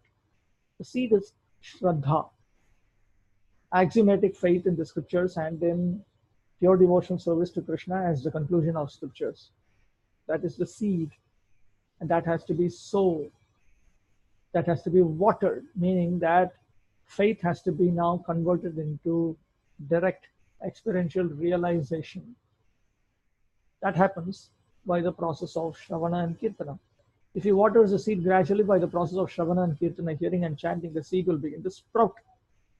As one waters the Bhakti Lata Bij, Bij means seed, Lata means creeper, and Bhakti means the devotional service that has awoken within him. And it is compared to a creeper, and Krishna is compared to a tree. A creeper depends on a tree. So our devotional service to Lord Krishna will require Krishna's shelter. And this is the seed which is going to become a creeper. So as one waters that seed, the seed sprouts and the creeper gradually grows to the point where it penetrates the walls of this universe. That means one loses any desire to experience any human material sense enjoyment and even superhuman material sense enjoyment, and goes beyond the Viraja river. The Viraja river is another name for what is known as the causal ocean. It is a space that lies between the spiritual world and the material world. It attains Brahmaloka, the Brahman effulgence, and penetrating through that stratum, it reaches the spiritual sky and the spiritual planet Goloka Vrindavan. The idea is that one's faith, he loses any faith and interest in anything within this, within his human experience, and anything material beyond his human experience, and he loses even interest in attaining the Brahman effulgence or even the spiritual sky beyond the Brahman effulgence. He is interested in serving Lord Krishna exclusively in Goloka Vrindavan, being situated in one's heart and being watered by Shravana Kirtana. The Bhakti creeper grows more and more. In this way, it attains the shelter of the desire tree of the lotus feet of Krishna, who is eternally situated in the planet known as Goloka Vrindavan, in the topmost region of the spiritual sky. The creeper greatly expands in the Goloka Vrindavan planet, and there it produces the fruit of love for Krishna.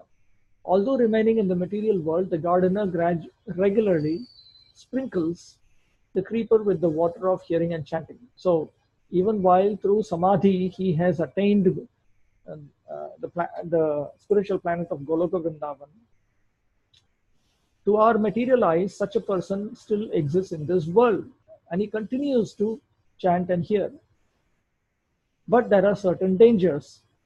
If the devotee commits an offense at the feet of a Vaishnava while cultivating the creeper of devotion service in the material world, his offense is compared to a mad elephant that uproots the creeper and breaks it. In this way, the leaves of the creeper are dried up. The gardener must defend the creeper by fencing it all around so that the powerful elephant of offenses may not enter. Here, Srila Prabhupada and Srila Bhaktisiddhanta Saraswati Thakur have explained what is the equivalent of this fence in this metaphor. This fence is association with pure devotees of Lord Krishna.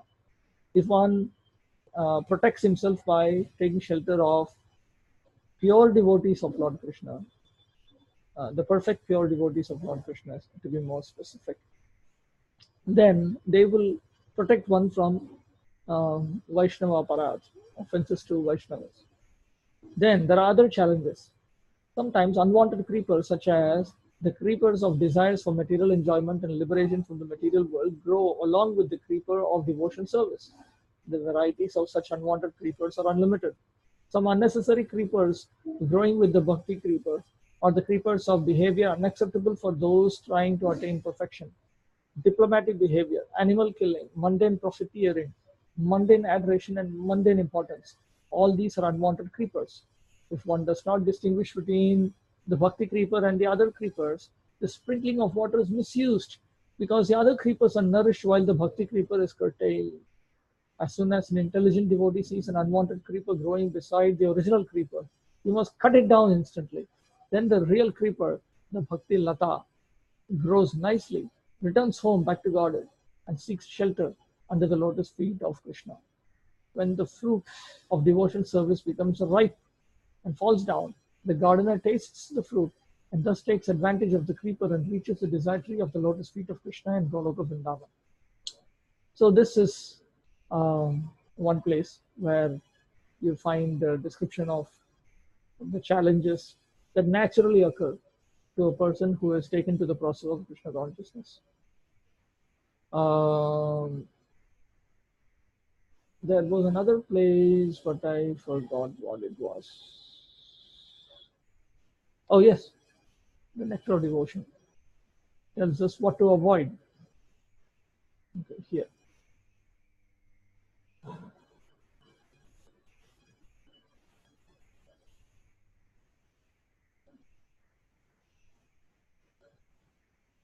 One should rigidly give up the company of non-devotees. One should not instruct a person who is not desirous of accepting devotion service. One should not be very enthusiastic about constructing costly temples or monasteries. One should not try to read too many books, nor should one develop the idea of earning his livelihood by lecturing on or professionally reciting Srimad Bhagavatam or Bhagavad-gita. One should not be neglectful in ordinary dealings. One should not be under the spell of lamentation in loss or jubilation in gain. One should not disrespect the demigods. One should not give unnecessary trouble to any living entity. One should carefully avoid the various offenses in chanting the holy name of the Lord or in worshipping the deity in the temple. One should be very intolerant toward the blasphemy of the Supreme Personality of God and Krishna or his devotees.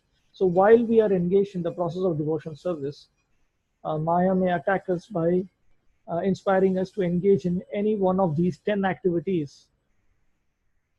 So if we engage in the process of Krishna consciousness, but we also engage in activities which are specifically forbidden, then that is like trying to pour water on fire. That we are trying to light fire, but we are trying to also pour water on it. So that will not work. Okay, does that deal with your question?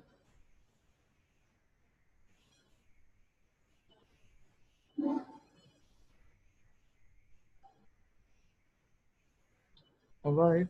One more question. Yes.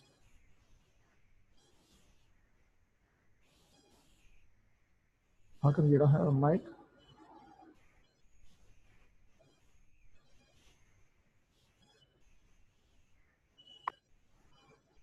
Yes, Prabhu. I can't hear you at all. Haribol, I cannot hear you at all.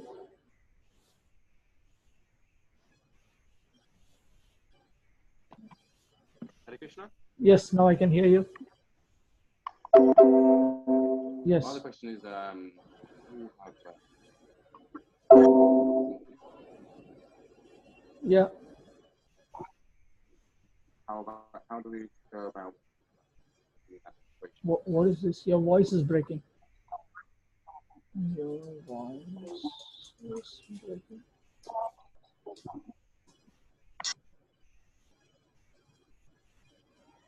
Haribol. Okay, otherwise just type it up.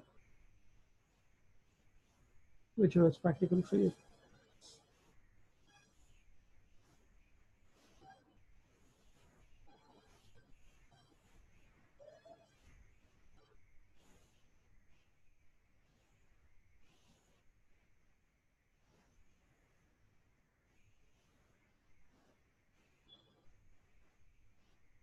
Most of us work and have jobs. How do we go about avoiding unwanted association in this way without compromising our practice? Bhaktivinoda Thakur has dealt with this. Bhaktivinoda Thakur has dealt with this. Okay.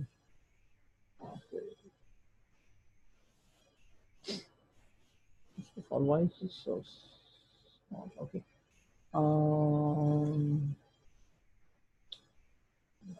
Should use this. Let me use this. Again, let's look at this important book, Nectar of Instruction. He points out that we should not associate with the non-devotees with the spirit of selfless affection. Now, that doesn't mean we should hate non-devotees. That is another extremity. That is foolishness, actually, because hatred has no place in Krishna consciousness, actually. Because everyone is a child of the Supreme Personality of Godhead originally, spiritually. We are not, hatred has no place. Violence and hatred, the desire to hurt others, harm others, that is absolutely unacceptable to the Supreme Lord. We learn that in several places in Srimad Bhagavatam. So, but at the same time, we should remember that there are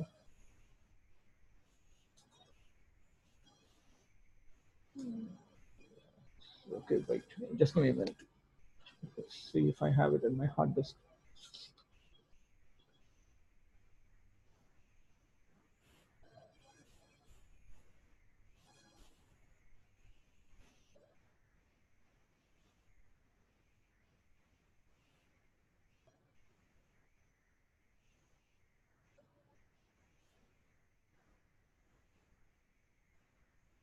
Why do I have to do that? I'll do it right here. No, it's okay.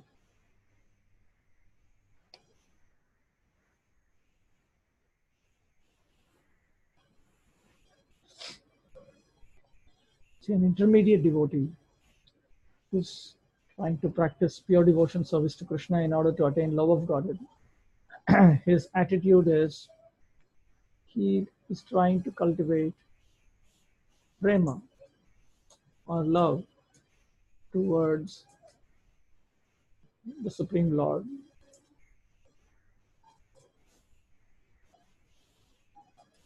Maitri or friendship.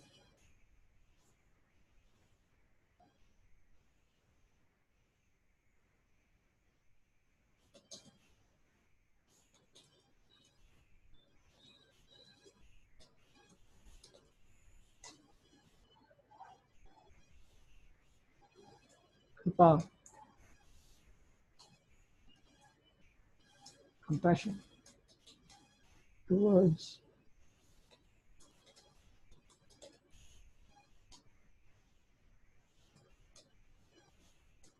Apeksha.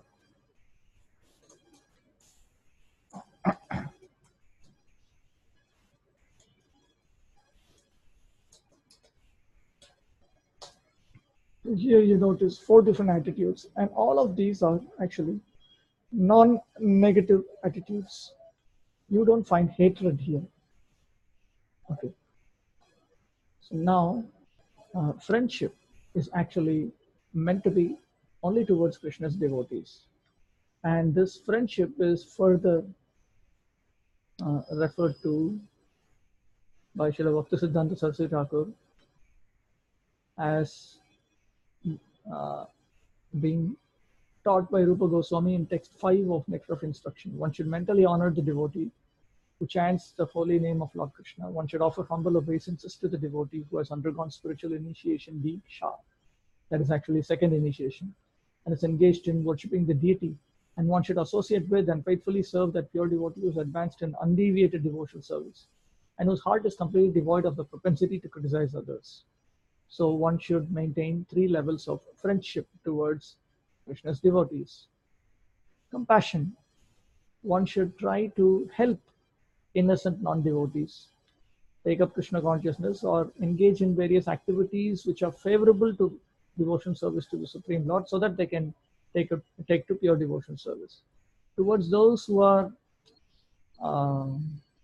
demoniac non-devotees, one should just neglect them. One cannot, if you try to help them, then it backfires. If you try to be compassionate towards them, it backfires. So Prabhupada instructed that we should just neglect people who are demoniac non-devotees. But of course, we can pray to Krishna for their benefit. That much we can do. So Bhaktivinoda Thakur has pointed out that this cannot be compromised just because we have to deal with non-devotees for our livelihood. This cannot be compromised. This should not be compromised. In fact, I made a very detailed chart. I don't know if I have it.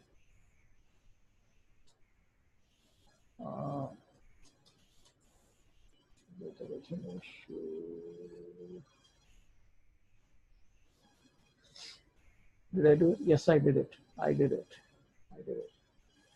I have my own cranky ways of dealing with all the combinations of activities that are possible. Prema refers to love.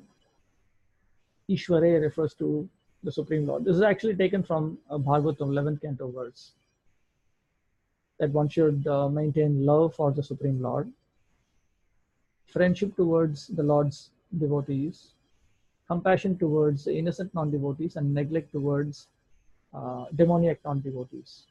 This is the right combination of activities. But if we cultivate any other combination of attitude, then it will not work. Everything else is wrong. I worked out about, I think, 256 combinations are there. Yes.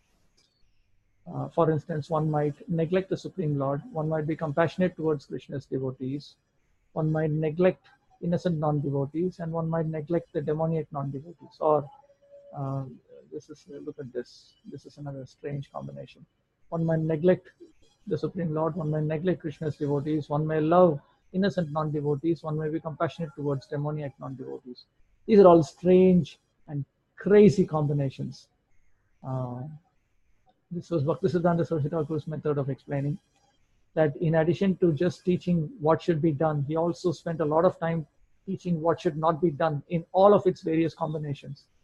So taking inspiration from that, I brought it out. So this cannot be compromised. This cannot be compromised. Bhaktivinoda Thakur is very clear about that. Whereas the devotees of Lord Chaitanya Mahaprabhu may mix with non-devotees, but they should not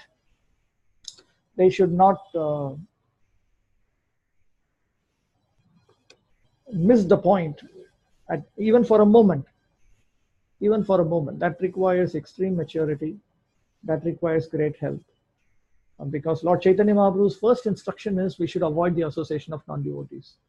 Asat Sangatyage Vaishnavachar. The first instruction of Lord Chaitanya Mahaprabhu is we should avoid the association of non-devotees.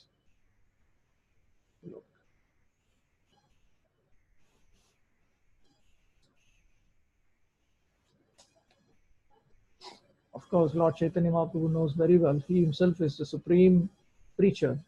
He wants to spread Krishna consciousness, but the same person who wants to spread Krishna consciousness has given this instruction. A Vaishnava should always avoid the association of ordinary people. Common people are very much materially attached, especially to women. Vaishnava should also avoid the company of those who are not devotees of Lord Krishna. So, rejection of the association of non-devotees, this is the behavior of a Vaishnava. And non-devotee or an unsaintly person is one who associates with women for sense gratification, or one who is not a devotee of Lord Krishna. There are two categories of non-devotees, and one should strenuously ensure that he avoids association of non-devotees. So this is something very serious. One can avoid the association of non-devotees by keeping his dealings with them to a bare minimal extent. If you want to spread Krishna consciousness, you communicate as much as required in order to spread Krishna consciousness. If for the purpose of your livelihood, assuming your livelihood is not sinful, because we cannot engage in a sinful activity for maintaining our body and minds while we take to Krishna consciousness also. This is another reason why devotees should themselves, like-minded devotees should group up, find common ways. They should team together and find common ways by which they can sustain themselves, even financially, so that they do not have to associate with non-devotees all the time.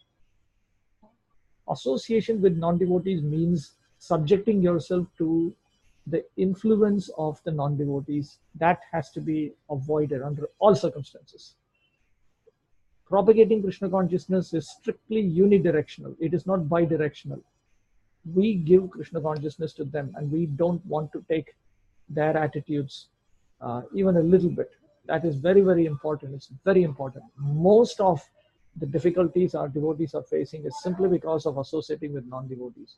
We are supposed to be isolated from the association of non-devotees, and we are supposed to influence them without being influenced by them.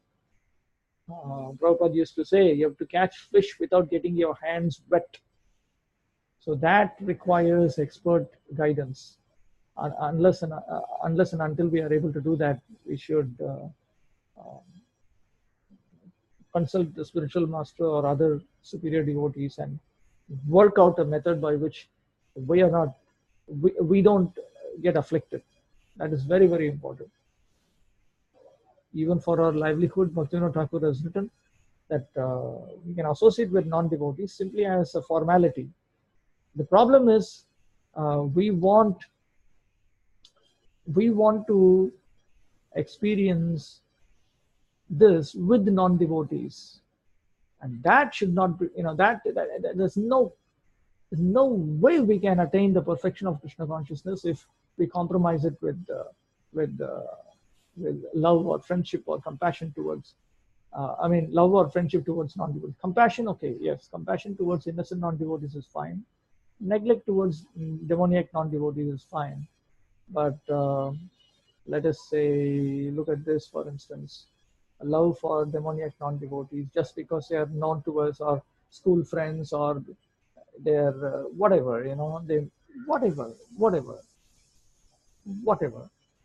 We can neglect them if they are demoniac. That's it.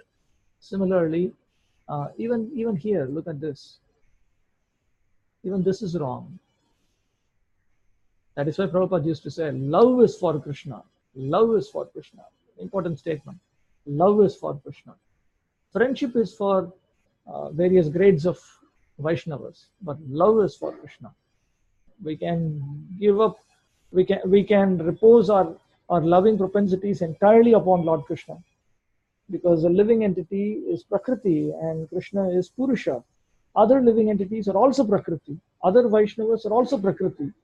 Therefore, love is for Krishna. Friendship is for the spiritual master. Of course, it is not friend. It is friendship in the sense that it is a spirit of doing good, the spirit of being a well-wisher, a subordinate well-wisher, of course. That is there. Subordinate friendship. Not that we think that we are equal to more advanced devotees. Not like that. But with the spirit of respect that is included in this friendship. Compassion is for innocent non-devotees. Friendship is not for innocent non-devotees. Similarly, friendship is not for demoniac non-devotees. So this is something we have to get our act together. It's just most of the difficulties in the Krishna consciousness movement has come about simply because we disobeyed Lord Chaitanya Mahaprabhu. We disobeyed. And if you disobey the Supreme Lord's injunctions, you cannot progress in Krishna consciousness. Rather, we develop the desires of the non-devotees. And then it becomes a tug of war that spans several decades. And it is all unnecessary. Lord Chaitanya Mahaprabhu does not say we should start hating non-devotees. We don't have to hate them. We can be compassionate towards those who are innocent. We can neglect. Neglect is also a neutral attitude. It is not a negative attitude. It is not a positive attitude, but it is not a negative attitude. We can simply neglect, and we can pray to Lord Krishna to help them accept Krishna consciousness, which is the most important activity. Without that, everything else is a failure. And we need to understand this thoroughly and clearly and absolutely. So does that deal with your question?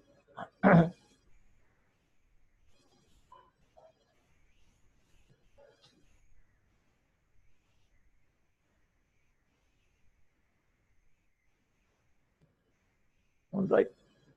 Now we'll see how Lord Krishna answers Arjuna's question.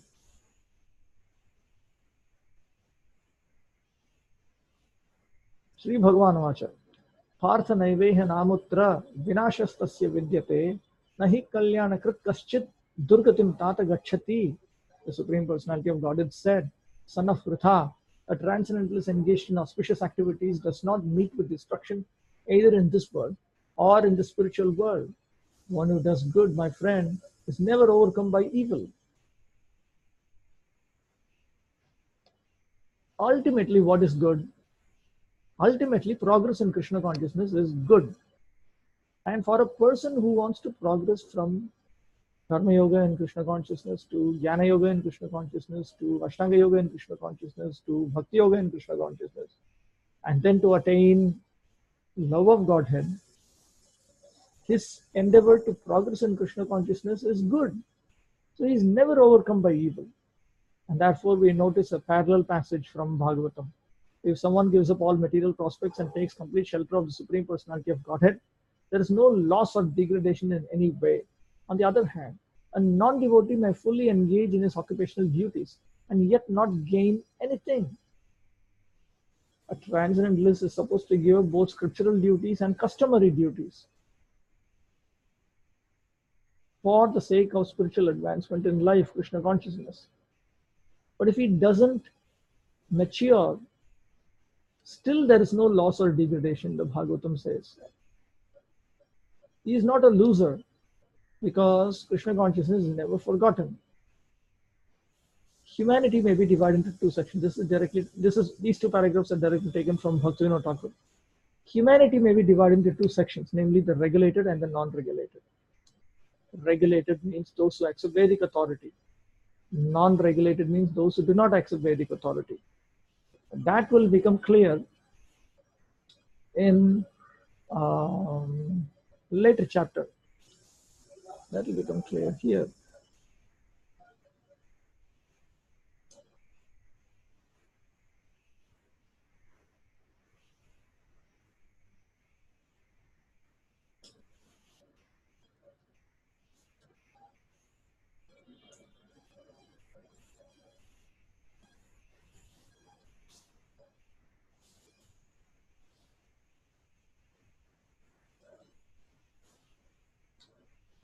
You come here.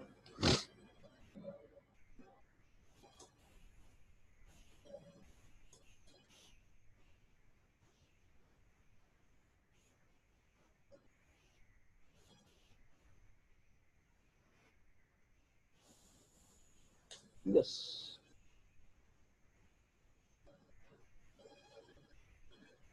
The conditioned living entities are divided into two classes in this world. Those who are born with divine qualities follow a regulated life. That is to say, they abide by the injunctions in scriptures and by the authorities. In other words, they accept the authority of Vedic scripture. They also accept parampara authorities. One should perform duties in the light of authoritative scripture. This mentality is called divine. One who does not follow the regulated principles as they are laid down in the scriptures and who acts according to his whims is called demoniac or asuric. There is no other criterion but obedience to the regulated principles of scriptures. It is mentioned in the Vedic literature that both the demigods and the demons are born of the Prajapati. The only difference is that one class obeys Vedic injunctions and the others does not. So we understand regulated and non-regulated or unregulated to refer to those who accept Vedic authority and those who do not. Those who are engaged simply in bestial sense gratifications without knowledge of their next life or spiritual salvation belong to the non-regulated section, and those who follow the principles of prescribed duties in the scriptures are classified amongst the regulated section.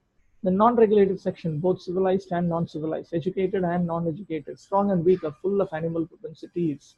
Their activities are never auspicious because while enjoying the animal propensities of eating, sleeping, defending, and mating, they perpetually remaining in material existence, which is always miserable.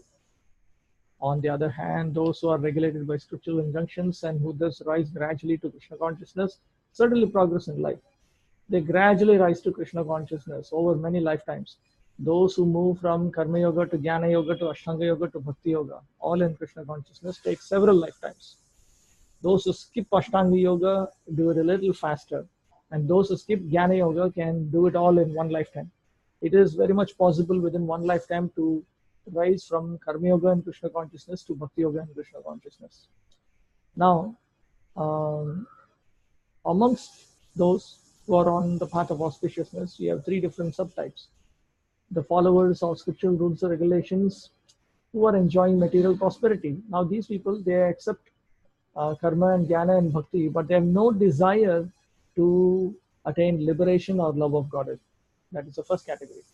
Those who are trying to find ultimate liberation from material existence, and those who are devotees in Krishna consciousness. Those who are following the rules and regulations of the scriptures for material happiness, which is category one, may be further divided into two classes: those who are fruity workers and those who have no desire for sense gratification. That means those who are desirous of attaining dharma, artha, kama. That is one category. There is also another category. They have a slight desire for dharma, artha, kama due to customary bindings. They are bound to society. So therefore, they have a slight desire for sense gratification, but they're primarily interested in liberation.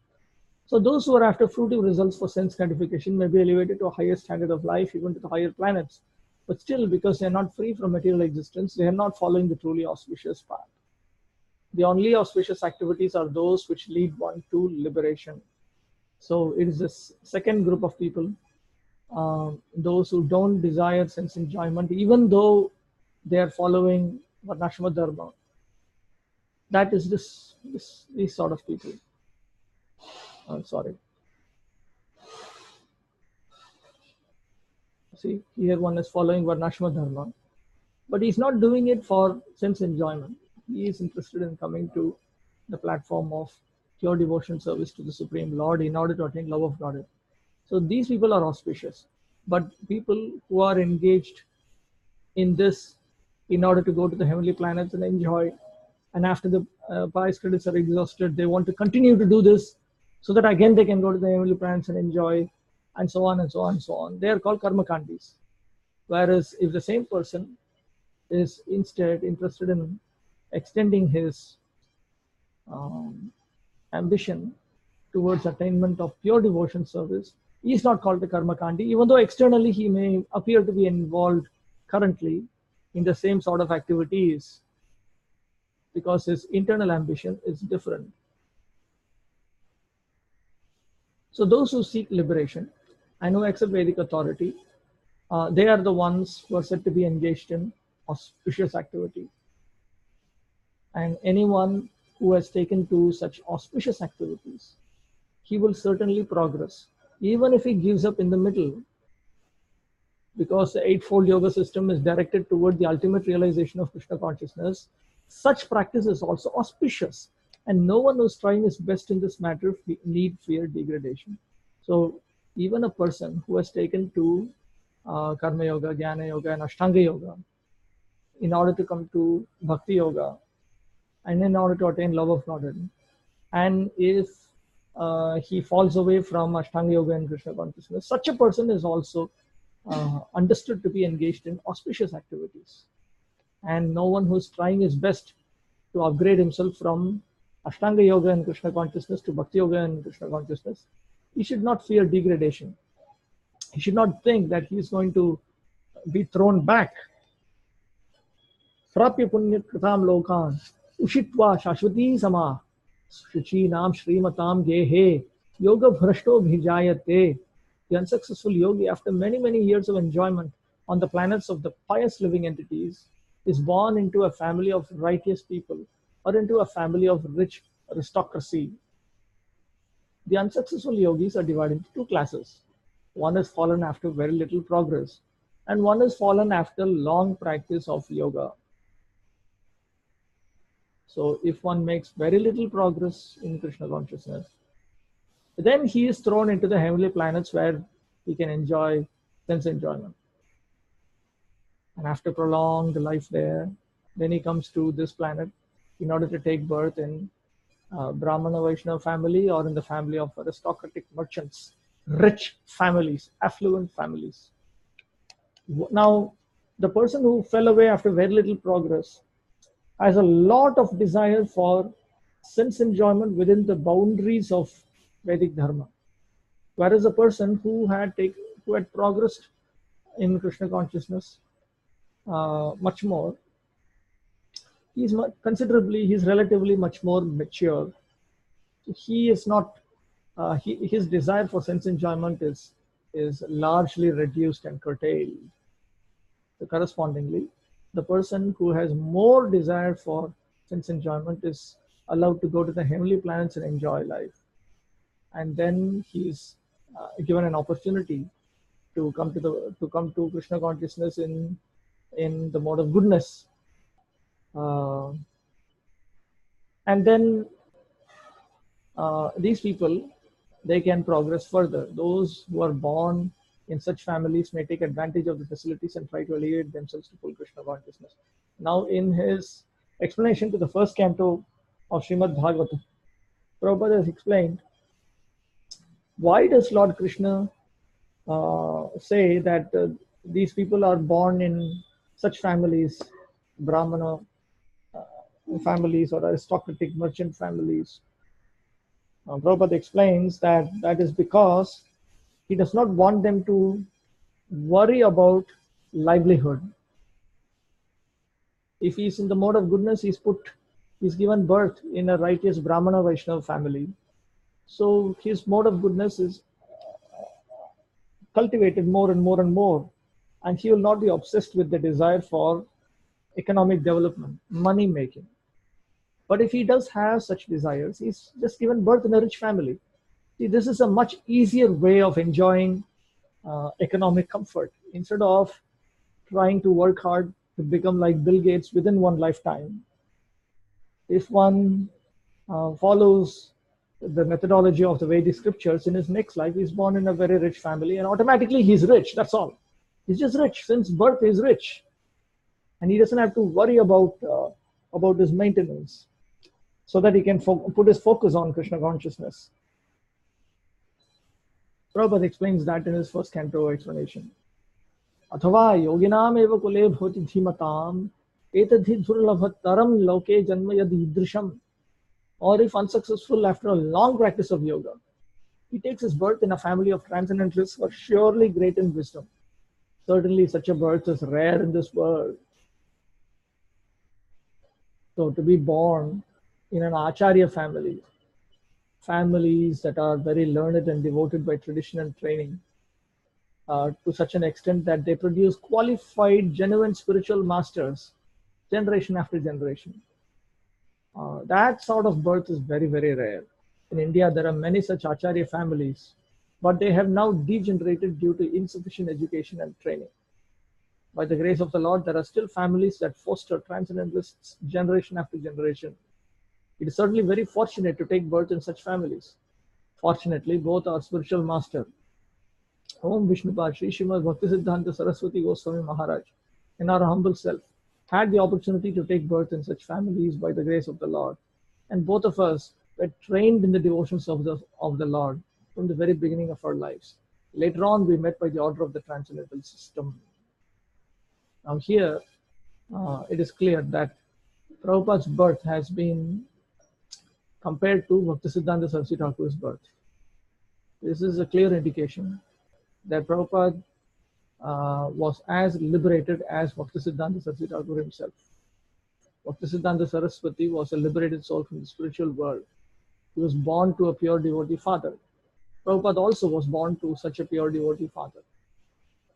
Because Prabhupada has bracketed both of them together here, it's a clear indication that Prabhupada was as liberated as Bhaktisiddhanta Saraswati, a Nityasiddha devotee. Nityasiddhas are superior to Sadhana Siddhas. Sadhana Siddhas are superior to Sadhakas. Sadhakas are superior to non-devotees. Okay, any questions so far?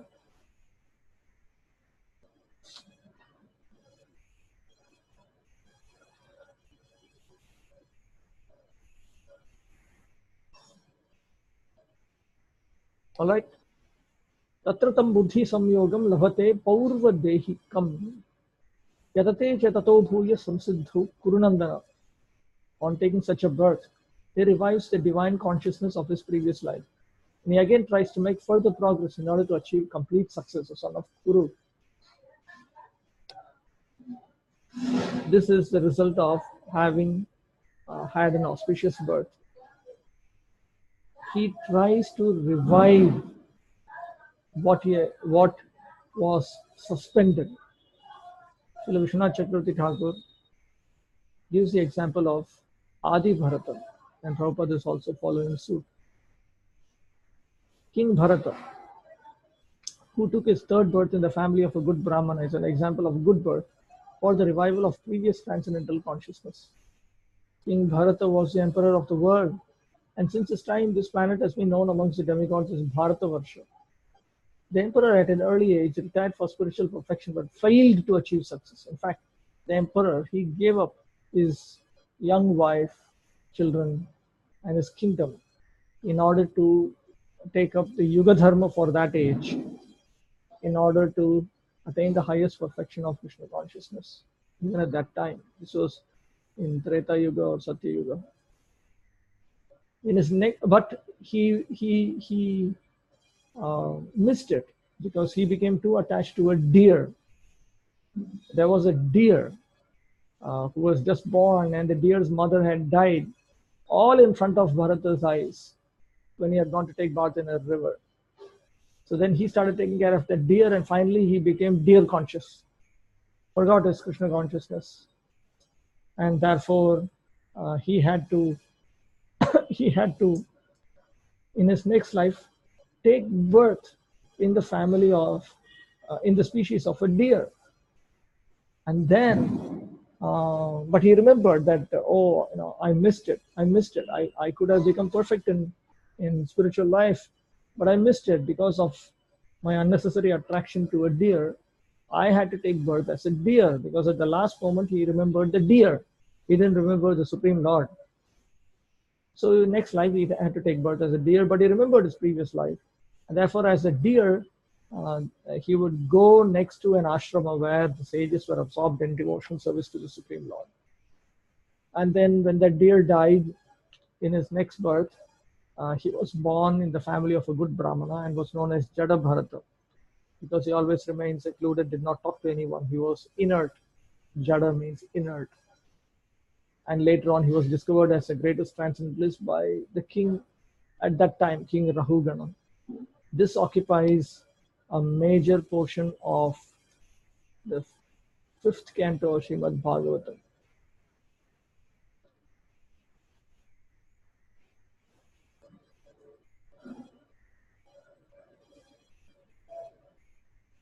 Look at this.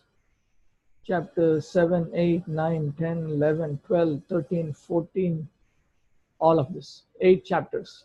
8 chapters. Out of 26 chapters, 8 chapters goes for a discussion about Bharata. Very, very important set of chapters.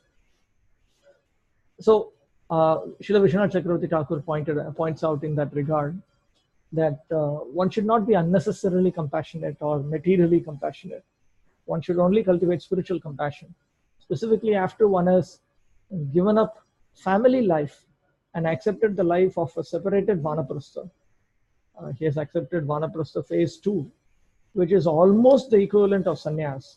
He should not cultivate material compassion. He should cultivate spiritual compassion. Spiritual compassion means how people can take to the philosophy and practice of Krishna consciousness, and how they can attain liberation from material existence. You are not trying to improve them materially. That is the duty of devotees in a lower status of Krishna consciousness. Those who are absorbed in Karma Yoga and Krishna consciousness, or as I have set out here, Bhakti Yoga phase 1. These two devotees, they can think about the material welfare of others in addition to the spiritual welfare. But those who have come to higher forms of Krishna consciousness, they should not. Basically, the idea is you can share what you have. That's all you are expected to do. If you have come to this status of Krishna consciousness, you are exactly meant to share this. You're not supposed to share, you're not supposed to preach this type of Krishna consciousness or this type of Krishna consciousness, because you may commit the same mistake as Bharat Maharaj. You may fall down, which was just a waste of time and energy, because if he had attained the final perfection of Krishna consciousness, like Narada Muni, he would have liberated thousands of people from material existence. Simply by thinking of a deer, you can't do what happened to that deer? Nothing happened to that deer, that's all. He thought about one deer who had taken shelter of him, and then he died while thinking of that deer, and he became a deer. Bhagavatam doesn't give any information that that deer was spiritually elevated. It was just a deer, that's all. And I remember one of my friends, he wanted to help one girl, and eventually the girl wanted to marry him. And the matter went to their spiritual master, and the spiritual master told him that that girl is that deer. Just as Jada Bharata was trapped by that deer, you got trapped by that girl. You should have just given that girl Krishna consciousness and directed her to superiors in Krishna consciousness who are competent to guide her in Krishna consciousness, and dropped it. You started taking care of all her material needs, and then you got trapped. So these are things to remember. And when a person becomes mature in Krishna consciousness over many lifetimes, he understands this. Purvabhyasena teneva hriyate hyavashopi sa jigyasurapi yogasya shabda brahmati vartate. By virtue of the divine consciousness of his previous life, he automatically becomes attracted to the yogic principles even without seeking them. Such an inquisitive transcendentalist stands always above the ritualistic principles of the scriptures. So this person is very eager. He's very inquisitive. Inquisitive means that he's very eager to attain spiritual realization. He's desirous of spiritual realization. Such a person becomes attracted to principles that push one out of material existence. Spontaneously is attracted to these teachings of the scriptures. He's not too much attracted by karma. He is very much attracted by jnana and bhakti. Karma is actually Vedic culture. Jnana is Vedic philosophy. Bhakti is Vedic devotion to the Supreme Lord. So he is very attracted to these two elements. If he is very fortunate, he is attracted only to bhakti. Otherwise, he is attracted to jnana and bhakti. He is not attracted to karma. Of course, he doesn't engage in sinful activities. He finds sinful activities repulsive. But he's not attracted to karma. And when we notice devotees like that, I have seen devotees like that, then immediately you understand that these are ex-devotees. These are devotees from the previous life. This is not the first lifetime where they've taken to Krishna consciousness. Advanced yogis are not very much attracted to the rituals of the scriptures, but they automatically become attracted to the yoga principles, which can elevate them to complete Krishna consciousness, the highest yoga perfection. Now, those who are attracted to bhakti alone, they should be understood to be the crest jewels of such advanced yogis, as we learn from Bhagavatam. Persons who chant the holy names of your Lordship are far, far advanced in spiritual life, even if born in families of dog eaters. Such chanters have undoubtedly performed all kinds of austerities and sacrifices, based in all sacred places, and finished all scriptural studies. For example, Haridas Thakur was born in a Muslim family, but Lord Chaitanya considered that because he is chanting at least 192 rounds of the Hare Krishna mantra every day, Hare Krishna, Krishna Krishna, Hare Hare, Hare Rama, Rama Rama, Hare Hare. It is understood that in his past life, he must have passed over karma and jnana. Unless one is purified, one cannot take to the principles of Krishna consciousness or become engaged in chanting the holy name of the Lord Hare Krishna. Specifically, he cannot do it constantly. We learn from the scriptures that that person who is engaged for 100 lifetimes in non-defective engagement in deity worship of Lord Krishna, after that, he is capable of chanting the Hare Krishna Maha Mantra constantly. Of course, there are faster ways of coming to that point. One doesn't need to take 100 lifetimes for that.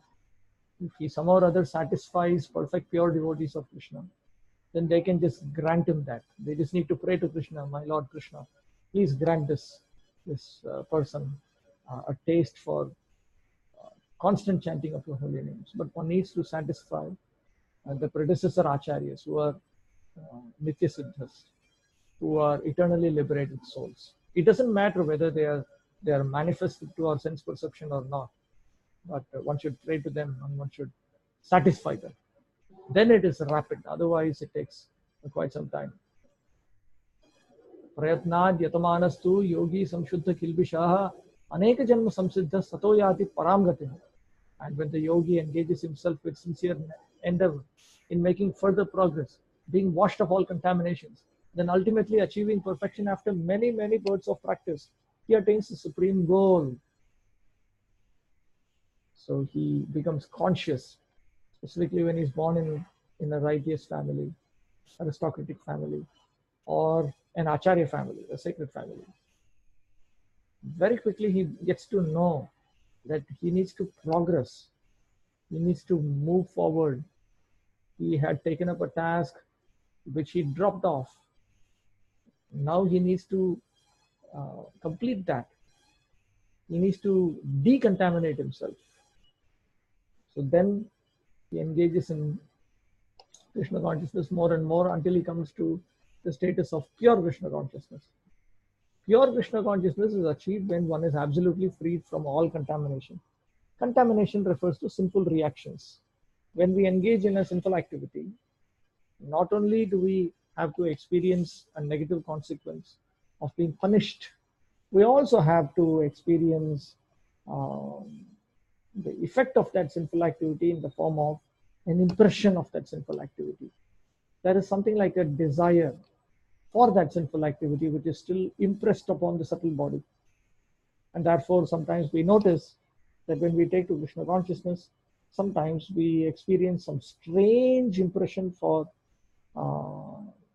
engaging in some strange sinful activity, something which we never even thought of in this lifetime. It is coming from a previous lifetime, but it will be washed away if we progress in Krishna consciousness. Okay, any questions so far? Text 46 and 47 is a cluster.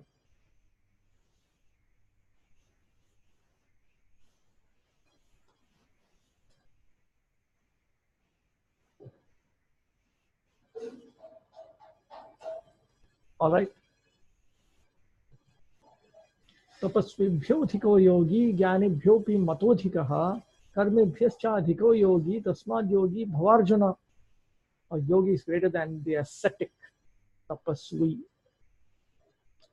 greater than the empiricist, jnani, and greater than the fruitive worker, karmi. Therefore, Arjuna, in all circumstances, be a yogi, a transcendentalist.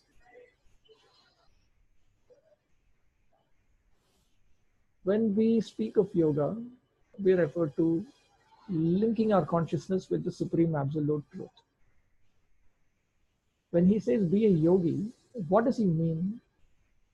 So here, Prabhupada points out, this yogi can refer to karma yogi, jnana yogi, ashtanga yogi, bhakti yogi. It can refer to all of them. Then what exactly is the distinction between them if all of them are yogis? Such a process is named differently by various practitioners in terms of the particular method adopted. When the linking process is predominantly in fruitive activities, it is called karma yoga. This is why I indicated it. Close. When it is predominantly in karma, the combination is called karma yoga. When it is predominantly in jnana, then it is called jnana yoga. When it is predominantly in bhakti, then it is called bhakti yoga.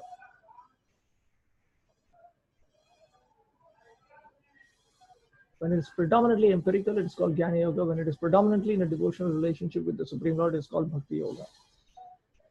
Ultimately, everything is meant to come to the point of bhakti yoga. The Lord has confirmed herein the superiority of yoga, but he has not mentioned that it is better than bhakti yoga. Bhakti yoga is full spiritual knowledge, and therefore nothing can excel it. Asceticism without self-knowledge is imperfect, because one may engage in accepting various forms of austerities in order to attain pious credits, in order to attain extraordinary sense enjoyment. There are two types of sense enjoyment. There is ordinary sense enjoyment and there is extraordinary sense enjoyment. Ordinary sense enjoyment is a sort of sense enjoyment that is experienceable by human beings. Extraordinary sense enjoyment is not enjoyable by human beings. They are meant for various grades of demigods and superhuman beings. So one may execute various forms of asceticism for that purpose. Now, if one is engaging in asceticism without a desire for self-knowledge or self-realization, then that is imperfect. Why is it imperfect? Because after all that asceticism, he is going to fall back into material existence. He will go to the heavenly planets, enjoy, and then he'll fall back. Therefore, it is imperfect, it is material, it is useless. For a person who is seeking a permanent situation, it is useless. And therefore, it is criticized in the higher scriptures as being imperfect and useless. Empiric knowledge without surrender to the Supreme Lord is also imperfect. Similarly, if one accepts the process of jnana, but one has no inclination to surrender to the Supreme Lord in order to come to the point of love of Godhead, then that is also imperfect. Because even if, for the sake of attaining Brahman realization, let us say he accepts this. Let us say he accepts this. Okay, he has accepted bhakti, but in his mind he is still thinking that I want to attain Brahman realization. That is not surrender to the Supreme Lord. Surrender to the Supreme Lord means that you engage in bhakti now, and later on you will exclusively engage in bhakti with the exclusive desire to attain love for Krishna. We should always remember there are two dimensions. One is the dimension of activity, and the other is the dimension of ambition. I may be engaged in the activity of devotion service, but if I also desire something other than the fruit of bhakti, the fruit of bhakti is love of God. But if I desire dharma, artha, kama, moksha, then clearly I am not fully surrendered into the Supreme Lord. So what happens? This person is going to go to the Brahma Jyoti, but because the living entity's nature is to serve the Supreme Lord with the spiritual mind and senses, and since that is not happening, he will eventually get out of the Brahma Jyoti situation too. And fruitive work without Krishna consciousness is a waste of time. Without Krishna consciousness, fruitive work is not going to help in any manner. Like a person who gives in charity to poor people, but he does not pay his taxes to the government, he'll be put in jail, that's all. And rightfully so, because the government knows also how to help the public, and the taxes are meant to be redistributed towards helping them.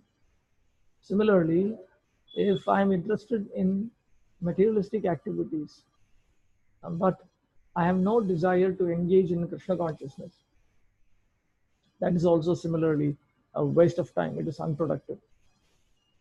Therefore, the most highly praised form of yoga performance mentioned here is Bhakti Yoga. And this is still more clearly explained in the next verse. Yoginam api sarvesham madgatena antaratmana shraddhavan bhajate yo mam samay yukta tamo mataha. Of all types of yogis,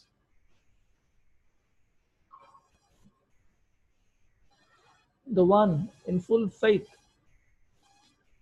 abiding in me, always thinking of me within himself,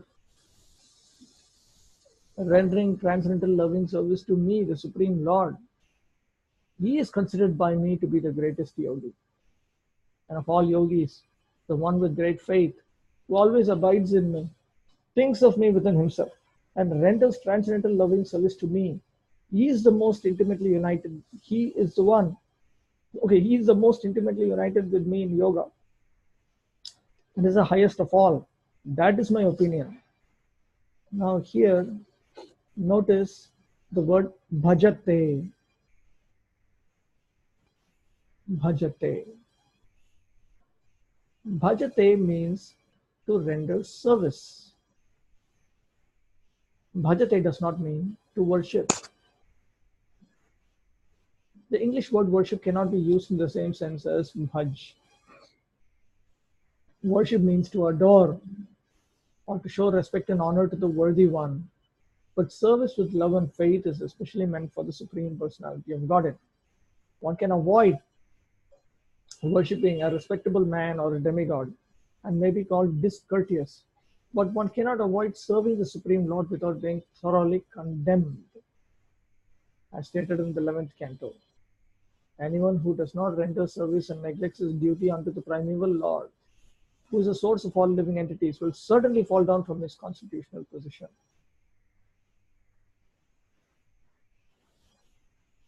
Any members of the four varnas and four ashramas who fail to worship the personality of Godhead, the source of their own creation, or who intentionally disrespect him, will fall down from their position into a hellish state of life.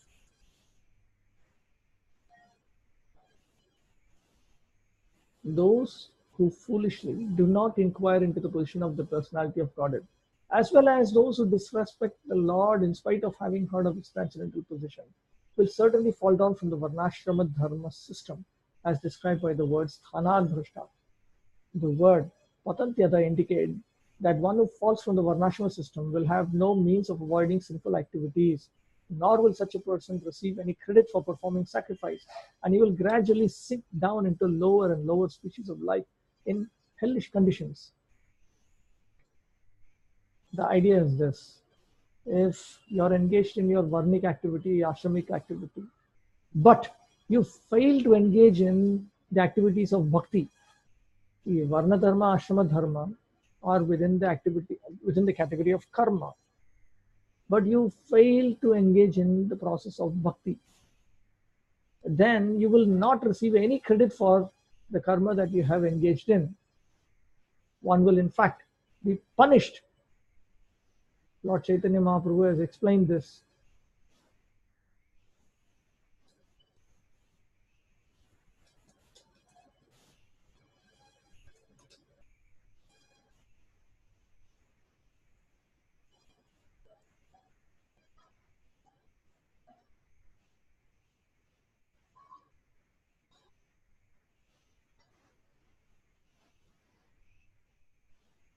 What is this? I selected the wrong category. Okay.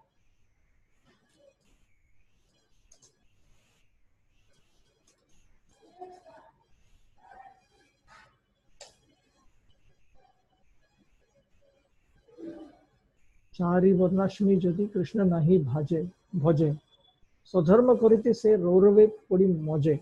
The followers of the Varnashram institution accept the regulative principles of the four social orders, Brahmana, Kshatriya, Vaishya, and Shudra, and four spiritual orders, Brahmacharya, Grihastha, Vanaprastha, and Sannyas. Of course, women have their Stri Dharma, they have their duties as women, which is also explicitly and separately spelled out. However, if one carries out the regulative principles of these orders, but does not render transcendental service to Krishna, he falls into a hellish condition of material life. One may be a Brahmana, Kshatriya, Vaishya, or Shudra, or one may perfectly follow the spiritual principles of Brahmacharya, Grihastha, Vanaprastha, and Sannyas. But ultimately, one falls down into a hellish condition unless one becomes a devotee. So he is going to fall into a hellish condition by performing his material duties. If he simultaneously does not engage in his bhakti duties, he has to engage in 9 types of devotional service. Unless he engages in the 9 types of devotional service, he is not going to be saved from falling into a hellish condition. And in this Bhagavatam verse also, the word bhaj in the form of bhajanti is present. And in this Bhagavad-gita verse also, we find bhaj in the form of bhajate. And both of them refer to engaging in devotion service to Krishna. The culmination of all kinds of yoga practices lies in Bhakti Yoga. All other yogas are but means to come to the point of Bhakti and Bhakti Yoga. Yoga actually means Bhakti Yoga. All other yogas are progressions toward the destination of Bhakti Yoga. From the beginning of Karma Yoga to the end of Bhakti Yoga is a long way to self-realization. Karma Yoga without fruitive results is the beginning of this path. When Karma Yoga increases in knowledge and renunciation, the stage is called Jnana Yoga. When Jnana Yoga increases in meditation on the Super Soul by different physical processes and the mind is on him, it is called Ashtanga Yoga. And when one surpasses the Ashtanga Yoga and comes to the point of the Supreme Personality of Godhead Krishna, it is called Bhakti Yoga, the culmination. Factually, Bhakti Yoga is the ultimate goal, but to analyze Bhakti Yoga minutely, one has to understand these other yogas. The yogi who is progressive is therefore on the true path of eternal good fortune. One who sticks to a particular point and does not make further progress is called by that name, that particular name. So in other words, the idea is, let us consider track 1. Okay. I may be currently engaged in the Karma Yoga combination of Krishna consciousness, but I'm doing it because this is step 1. I factually have a desire to come to Bhakti Yoga phase 3. And I am moving under the guidance of my spiritual master and more advanced devotees. I am moving over the days, weeks, months, years, decades. I am moving. I am moving. In reality, I am moving. So then, what does it mean? It means that I am to be counted within the Bhakti Yoga category, even though technically I am in the Karma Yoga status of Krishna consciousness. I will not be considered a Karma Yogi. Why? Because Karma Yogis are those who, generally speaking, Karma Yogis are those who tend to not be serious about progressing at least within one lifetime to Bhakti Yoga. Similarly, let us say a person has accepted Jnana Yoga, phase 1. But within one very lifetime, he wants to come to the point of Bhakti Yoga, final phase, phase 3. Then he is counted as a Bhakti Yogi. Whereas, if within one lifetime he has no desire to come to that point, then he is called the Jnana Yogi. Similarly, this Jnana Yoga phase 2 is practically speaking Ashtanga Yoga. So that person who within one lifetime wants to come to the point of Bhakti Yoga is accepted as a Bhakti Yogi. He is not considered to be just an Ashtanga Yogi, like a person who wants to make further spiritual progress only in his next lifetime. If one is fortunate enough to come to the point of Bhakti Yoga, it is to be understood that he has surpassed all other yogas. Now, in Bhakti Yoga, how does one think about the Supreme Lord with faith? This is how he thinks. He thinks about Krishna as Shyamasundar, exactly according to the scriptures, who is as beautifully colored as a cloud, whose lotus-like face is as effulgent as the sun, whose dress is brilliant with jewels, and whose body is flower garlanded. Illuminating all sides is his gorgeous luster, which is called the Brahma Jyoti. He incarnates in different forms such as Rama, Narasimha, Varaha, and Krishna, the Supreme Personality of Godhead. He descends like a human being as the son of Mother Yashoda. He is known as Krishna Govinda and Vasudeva. He is a perfect child, husband, friend, and master. He is full with all opulences and transcendental qualities. If one remains conscious of these features of the Lord, he is called the highest yogi. Wait, hold on. And that also requires faith. Now, faith is very, very important. We will take it up in the next module. Faith is very important. He has to have faith. Now, what does that imply? That faith actually refers to faith, absolute faith in, first of all, Vedic scriptures. Also, it refers to faith in the conclusion of the Vedic scriptures, which will naturally culminate in faith in the Supreme Lord and faith in that spiritual master who teaches full-fledged devotional service unto the Supreme Lord. That sort of faith. Krishna is talking of that sort of faith. Only unto those great souls who have implicit faith in both the Lord and the spiritual master are all the imports of Vedic knowledge automatically revealed. So, if he has that kind of faith and he's thinking of the Supreme Lord within himself, what does that mean? What does that mean? This is what that means. It means he is engaged in devotional service to the Lord, free from desire for material profit either in this life or in the next. He is devoid of such inclinations, and his mind is fully absorbed in Krishna, the Supreme. So that kind of absorption, then he is considered to be engaged in Bhakti Yoga in Krishna consciousness. He has entered into Bhakti Yoga in Krishna consciousness, which is a higher status of Krishna consciousness, which will indeed be the subject of the middle 6 chapters of Bhagavad-gita. Okay, let's look at this question. Who assesses, or how is a person assessed in which level of yoga one is? If you are talking about just this is quite easy. This is obvious to oneself and others. How much time do you give? How much time do you give? and what activities do you refrain from. So this is not difficult to find out. This is actually a very gross method of calculation. As one progresses in Krishna consciousness, you will naturally experience a higher taste for the higher aspects of devotional service. So he will actually progress. He will progress. So this is not such a difficult. It is not some mind-boggling. This is not some mind-boggling classification, method of gradation, classification. Anything else?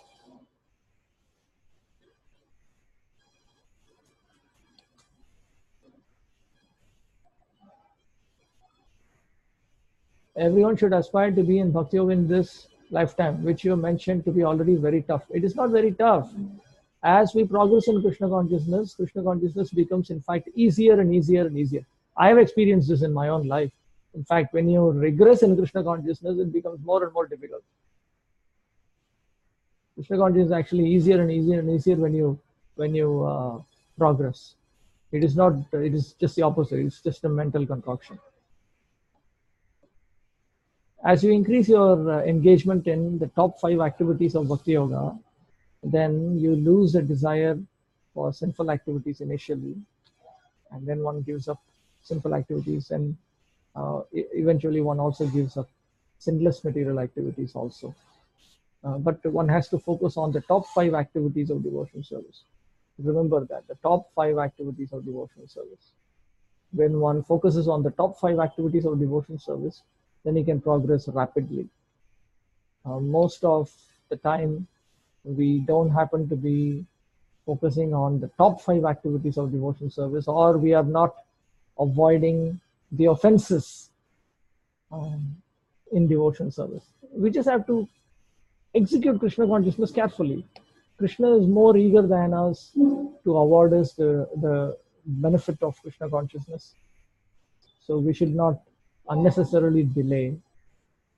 We should not unnecessarily delay. The process is not a simple, it's not a complicated process, it's a simple process. It's just that we don't happen to be so serious, therefore we are delaying, but we should not delay.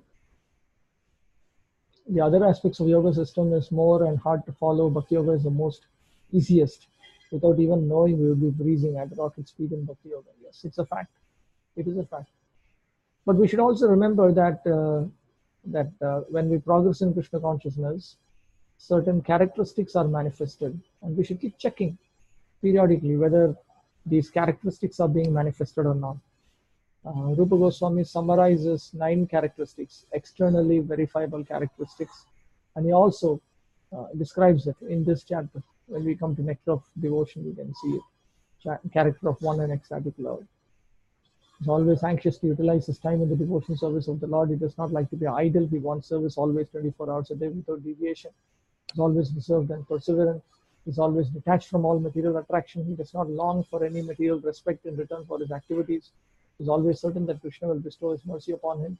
He's always very eager to serve the Lord faithfully. He's very much attached to the chanting of the holy names of the Lord. He is always eager to describe the transcendental qualities of the Lord. He's very pleased to live in a place where the Lord's pastimes are performed. For example, Mathura, Vrindavan, or Dwaraka. So when we ourselves notice these 9 characteristics developing, then we know that we are progressing. And contrarily, when we notice that these 9 are reducing, we should know that we are committing some offense. We are committing some offense. All right. Any other questions?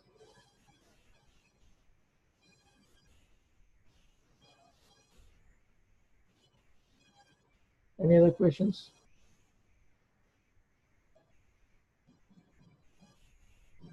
All right, we'll stop with this. Hare Krishna, Krishna Krishna, Hare Hare, Hare Rama, Rama Rama, Hare Hare. Anshakalpaturvyo Shripasantam Sheva Chapatitanam Pavanebhyo Vaishnavibhyo Namo Namaha.